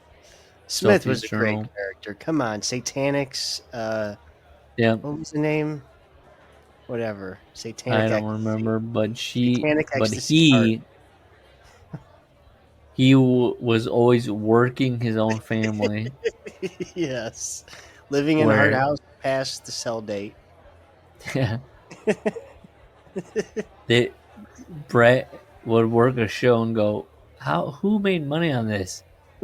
Nobody. And it was like Smith running around like with a bag of money. Didn't he book the Dominican Republic or something? Yeah. All right. Kathy of Sophie's Journal versus the Amazing Maria. Now, Gus, you have... Amazing Maria's dead to me. Yeah. Okay. You're fucking toasty. And then Kathy is... Listen, just for the storyline, when she starts doubling in size every day, fetishizing the young black girl she's with. Yeah. Okay. It's all very weird. Here Can we we go. take a break? Yeah, let's take a break. Because we should fly through this now that we've described them all. Oh, okay. Round 2. Boom. Let's go. Larry the Can Man. Round 2. Go up top. Yeah. Oh, okay. Going to the top. You all right? Yeah, I'm fine. You kept making the same mistake when you were going to score. You kept clicking the down arrow 3 times. And then No. right. No. Like 10 times in a row. No. Vince Russo, Steve Kern. Russo. It's Russo. Yeah. Steve's a good guy, but, it doesn't get you too far in entertainment. Shane Stratford, little child squishing. This is a weak bracket. I think it's the child. Yeah. It's the picture of India. I mean, just these smells that he was hitting all 5 senses. Hawk, cash flow. Ooh. Oh, man. I'm going Hawk. I might go cash flow on that one. I'm a cash flow guy. Oh, look at this. I don't want to platform a statutory rapist. I'm cash flow. Bruce Hart, Mick Foley. I'm going Mick Foley. Yeah. Yeah. There's more Bruce out there we haven't mined yet, including his own book. It's true. Hulk Hogan, Scrapbook of Vagrant. It's Hogan. Yeah. Do we have an interesting... it's Ben Peller, Larry the Can Man. Okay, so here is Larry the Can Man as Sean Oliver hears him in his head. Mm-hmm. Yep. How do I share? Share screen. Window. Share. Okay. There we go. Do you hear it? No. Is this that problem you were talking about if you can't share the audio? Remember when you were talking about that to me? No, I don't, but I believe it. Oh, right. To share audio, share a tab or screen instead. Okay, entire screen. Okay, I got it. Wait, no, I didn't click the fucking This is button gonna on be the worth it. right there. That'll be good. The edge of the cart. There we go. Sophie flinched and turned to the cart as cans bounced all over the sidewalk. Oh, shit! He yelled. A bouncing football was also in the fray. One of the porch boys from across the street came running over. Larry, my bad. The teenager retrieved his football and gathered Larry's cans with the side of his foot as Larry scooped them back into the bag. You knocked my cans all over, man! Larry was crouched down, scooping. My bad, dog. Here, Larry, take one of these. He shuffled through a stack of gift cards and credit cards, far too many to belong to one person. He gave Larry a $25 gift. No, come on. Keep going. It's good. Who's he against? Hang on, let me put your thing back on. Ben Peller. I think I might go Larry. I go Ben Peller. Ben Peller's such a... We're the only ones He's who a know guy. these characters. All right, go Ben I Peller. know. Ben Peller. You think Ben Peller? Especially since you embarked upon this new theory. Do you remember about Shawn Michaels? Shawn, He's he in love with names... him. I think he is in love with Shawn Michaels, yeah. Yeah. His trans person is named Shauna. And his name And is then- Shawn Michael. Yeah. And It's like brother, his yeah. Anthony character is Shawn Michael. Right? Triple H versus Brian Gewirtz. And Brian had a problem with Triple H. Triple H is they're villains. They took shots at each other in their books, like veiled. Yeah. Huh? So, I mean, Triple H, come on. Yeah, it's that gave you guys more vitriol yeah. than Brian Gewirtz. You know what I kind of like a nerd.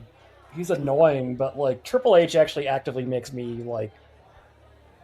I mean, Wilson, how many times have you played out scenarios with Paul on this show, pushing the cheaters up? That's true. Not hearing screams while he's watching Star 85. Yeah. Yes. Triple H, the volume rape apologist. Here. All right. So, Old Queen Regal versus Holly Hood.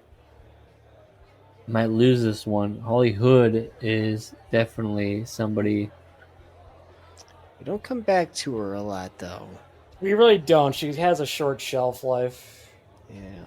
And she hasn't really been. All right. Regal. It's my dear boy. Queensberry. My dear boy. Bret Hart, Mike Graham. It's Bret. Yeah. It's Bret. The ratings went up when Lex Luger was on TV. They went up when Sid was on TV. Benoit, they went down every time.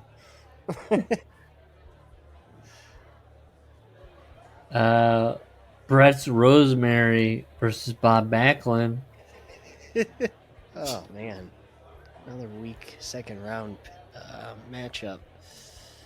I do love, because we were talking about Bob Backlund smoking crack and then working out. Yeah. I mean, there's just Bob Backlund, just anytime he comes up now, makes me laugh. So all red-eyed. All right. We're going Bret. Yeah, we're going Bret. We're going Bob Backlund. Doing 1,000 squats. well, Arnold Scullin. Larry Nelson versus the bitch slap roster. Ooh, man. I'm going Larry Nelson. Yeah. He's a coward. I think I'm going Larry Nelson. He's a drunk. I mean, it beats you any. Larry, where are you at? Sorry. You guys both on Larry Nelson? Then go ahead. Yeah, I think so. Okay. I was gonna look up bitch slap, but I won't disagree. All right. Jesse Ventura versus Matt Jones. Oof. I'm going Jesse Ventura. Yeah. He's our patron. All right. Al Snow versus Dogman. I mean, it's definitely Al, but Dogman, you had a good fight in you. Remember the scene, the last episode of Wrestlers, when Matt wants a heart-to-heart with Al, and he's like, thanks so much. This has been great. And Al's like, you should really watch how you treat people. Yeah. Let me look here. Let's look. Where are the Dogman chapters? Hold on. Self-Help by Al Snow. There's no chapters. Okay. Let's just read random Al Snow. Because I was just Al Snow, no one listened.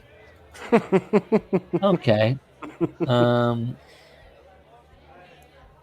Sean Oliver, Dynamite Kid. Sean Oliver. That's my vote. Yeah. Just for his hat. Yep. His little pork pie hat. Stu Hart versus Paul's intakes and exercises. Stu Hart. Yep.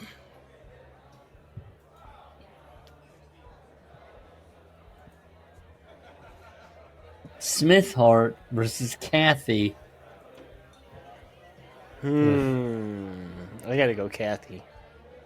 You're gonna go Kathy? You're skipping Stu Hart versus Paul's intakes.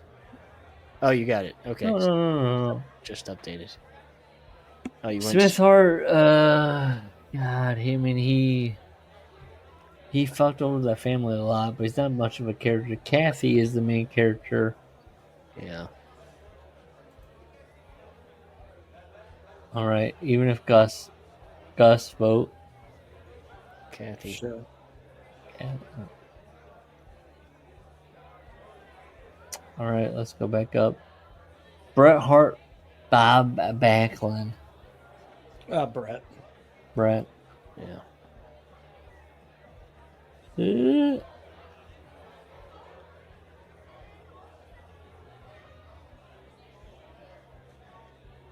Larry Nelson, Jesse Ventura. Yes. Jesse. We did like his conspiracy theory book a lot. Yeah. That was fun. Larry. Jesse? Oh, or yeah. Larry? Jesse. Jesse, okay, we're all in it. Oh, I didn't do it. Hello. There we go. Okay. Al Snow, Sean Oliver. I feel like I know we interviewed Sean Oliver. I'm taking Al here, yeah. Yeah, but Al gave us. I feel much. like we enjoyed so much of Al. The stroke, the memory lapses where he can't tell time. Yes. Not Booking. knowing what his job is. Yes.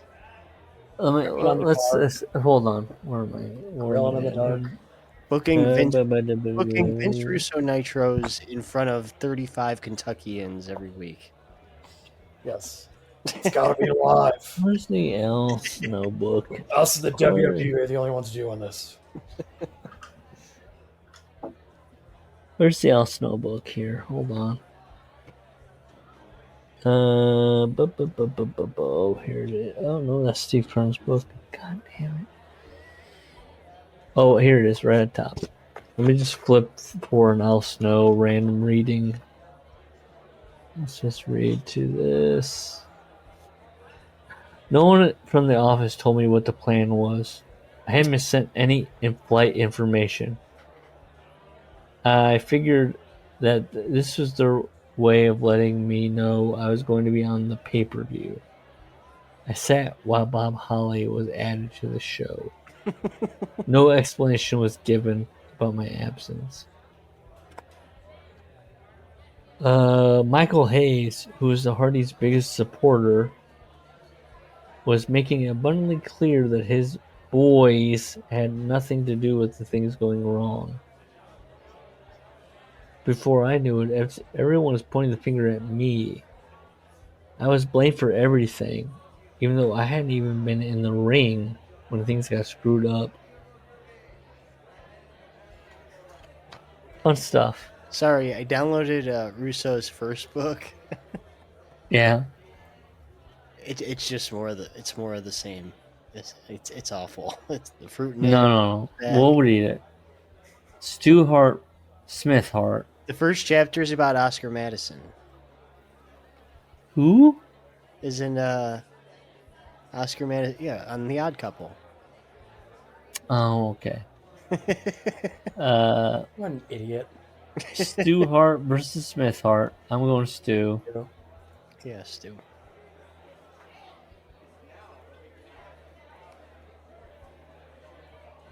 All right, here we go. Oh, what's happening?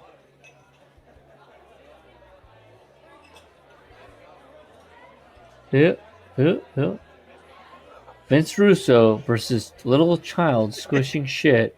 That's Vince. like the George Mason run of a few years ago. It's a underdog. But it's over. It's Russo here. Yeah, Russo. Oh. Remember when he described the Old Testament in wrestling terms, or Jesus? Yes. Of course I do. But you don't understand, bro. Jesus is the baby face. Cash Flow versus Mick Foley. it's Mick, but it's Mick. Yeah. Did we talk about him? Well, we did. Yeah, being concussed from a car crash. Yeah, we did. No, who's the better father, Cash or Mick? Why said I? Oh. I don't know. Yeah, there you go. Hulk Hogan, Ben Peller. Well, it's Hogan. Come on, we can't. You think it's Hogan? Pervading my life at this point. All right.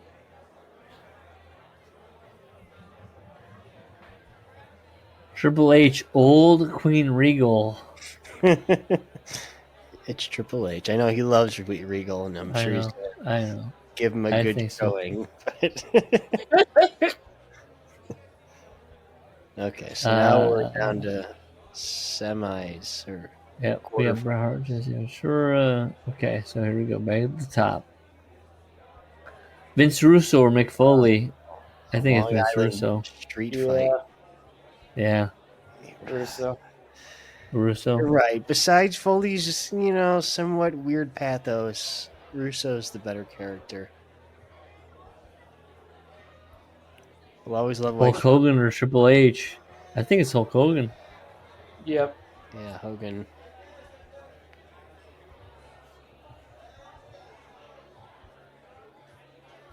Bret Hart or Jesse Ventura.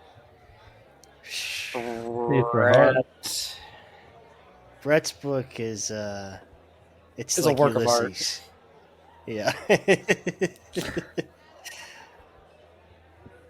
Al Snow or Stu Hart? Al Snow. That's my vote. Not that dissimilar.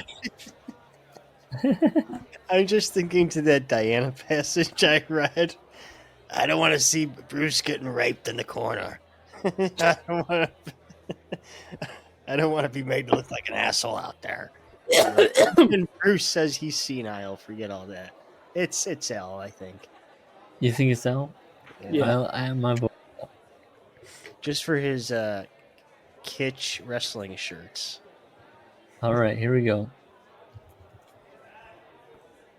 Vince Russo, Hulk Hogan. Ooh. I'm going Vince. Me too. Vince was an all-timer for me.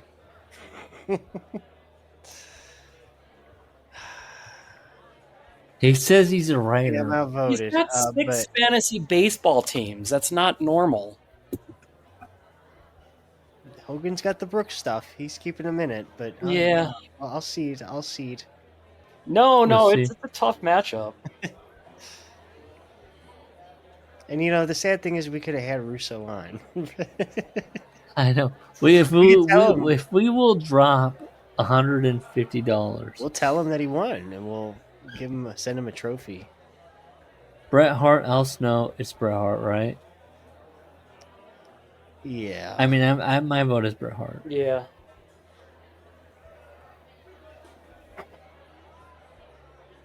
Here it is. Bret Hart, Vince Russo. Who is the greatest Workers Club literary character? Wow, the 1 seed versus the 2 seed, huh? Hold on. Let me do this again. Why is it doing this to me? I mean, it's Russo for me. I can never stop dissecting him, and Before you say anything, Wilson, because I want this to be dramatic, I want to go Bret. Yeah. The richness of his prose. Well, look, like right here, we'll get 1 Vince, 1 Bret. So it's down to me. Yeah, that's what I want. Oh, man. I don't know. I mean, I wish there could be a tie, but there can't be a tie. No, you got to pick the winner. Vince Russo's so dumb. But we're about literature. We're about writing. And Bret is a writer. Not -12. We're going... Wow. We're going 2. I did not think he would do that. Bret is the greatest worker literature character. Barely beating out Vince Russo. I don't know what this is here, the ad, but Bret wins the greatest literature character. This is a throwback tonight, Wilson. Because you're in it. Look at it. We did it. And we did, and now Larry has time to watch Elton John on Saturday Night Live. Yeah. And I've got time to recover from cancer. That too. Come in. Wait, we gotta have this because this is. Do. What's up? How's it going? Oh. Yeah. Oh, you have my headset on. Oh. Give me a hug. Give me a kiss. We're going to bed. Yeah. Well, I'm having a sleepover with Nanny. Sleepover. Every time I hug you, the head will come off. And so it might be bad to display. Yeah. Oh, thank you. Kiss goodnight. Thank you.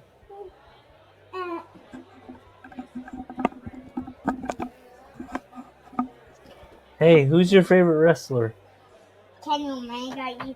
Kenny Omega? Kenny Omega and Orange Cassidy. Orange Cassidy and Kenny Omega. Isn't that interesting? She can't hear me, right? Oh, she can't hear you. Harpo finger fuck. She can't hear. Oh, interesting. A young child. Okay. Kenny Olivier. All right. One more week of Hogan, then Tatum Brown. And Michael Jan Friedman as soon as he gets back to me. I mean, we're on a roll. I mean, we could go forever. That's the quote. We can go forever. One of these days, we're going to do one of the good, Tim Hornbaker history books. Oh, man. Yeah, I might make us go to Capital Consequences because I know I kind of... Well, I have the... I forgot No. I know. I bought the book. Fuck yeah. I bought the book. That makes me... Okay. Mont's expert coaching of Shakat improved the latter's showmanship. And the You talking about Toots? champion formed an entertaining routine. What does it say here? The failure of promoters to produce a Fez Gagne match and a temporary title switch to capitalize on the excitement would be somewhat akin to WCW never pulling the trigger on a Bill Goldberg Hollywood Hogan bout in '98. What are we thinking here? Hold on, according to Parker, Pfeffer wanted the garden ring surrounded by chicken wire to ensure all the participants remained in the squared circle for the third Rockazuma bout on January 25th, 1960. Give it to me. Oh my I god. want to know about the riot where they banned kids from ever going to the shows. Through the end of 1966, total fan support was off previous highs. Part of the problem was the fact that San Martino How much you read? was. We're quitting? Yeah. Oh, we're quitting? You're All right. You're good. Good night. Good night. Bye-bye.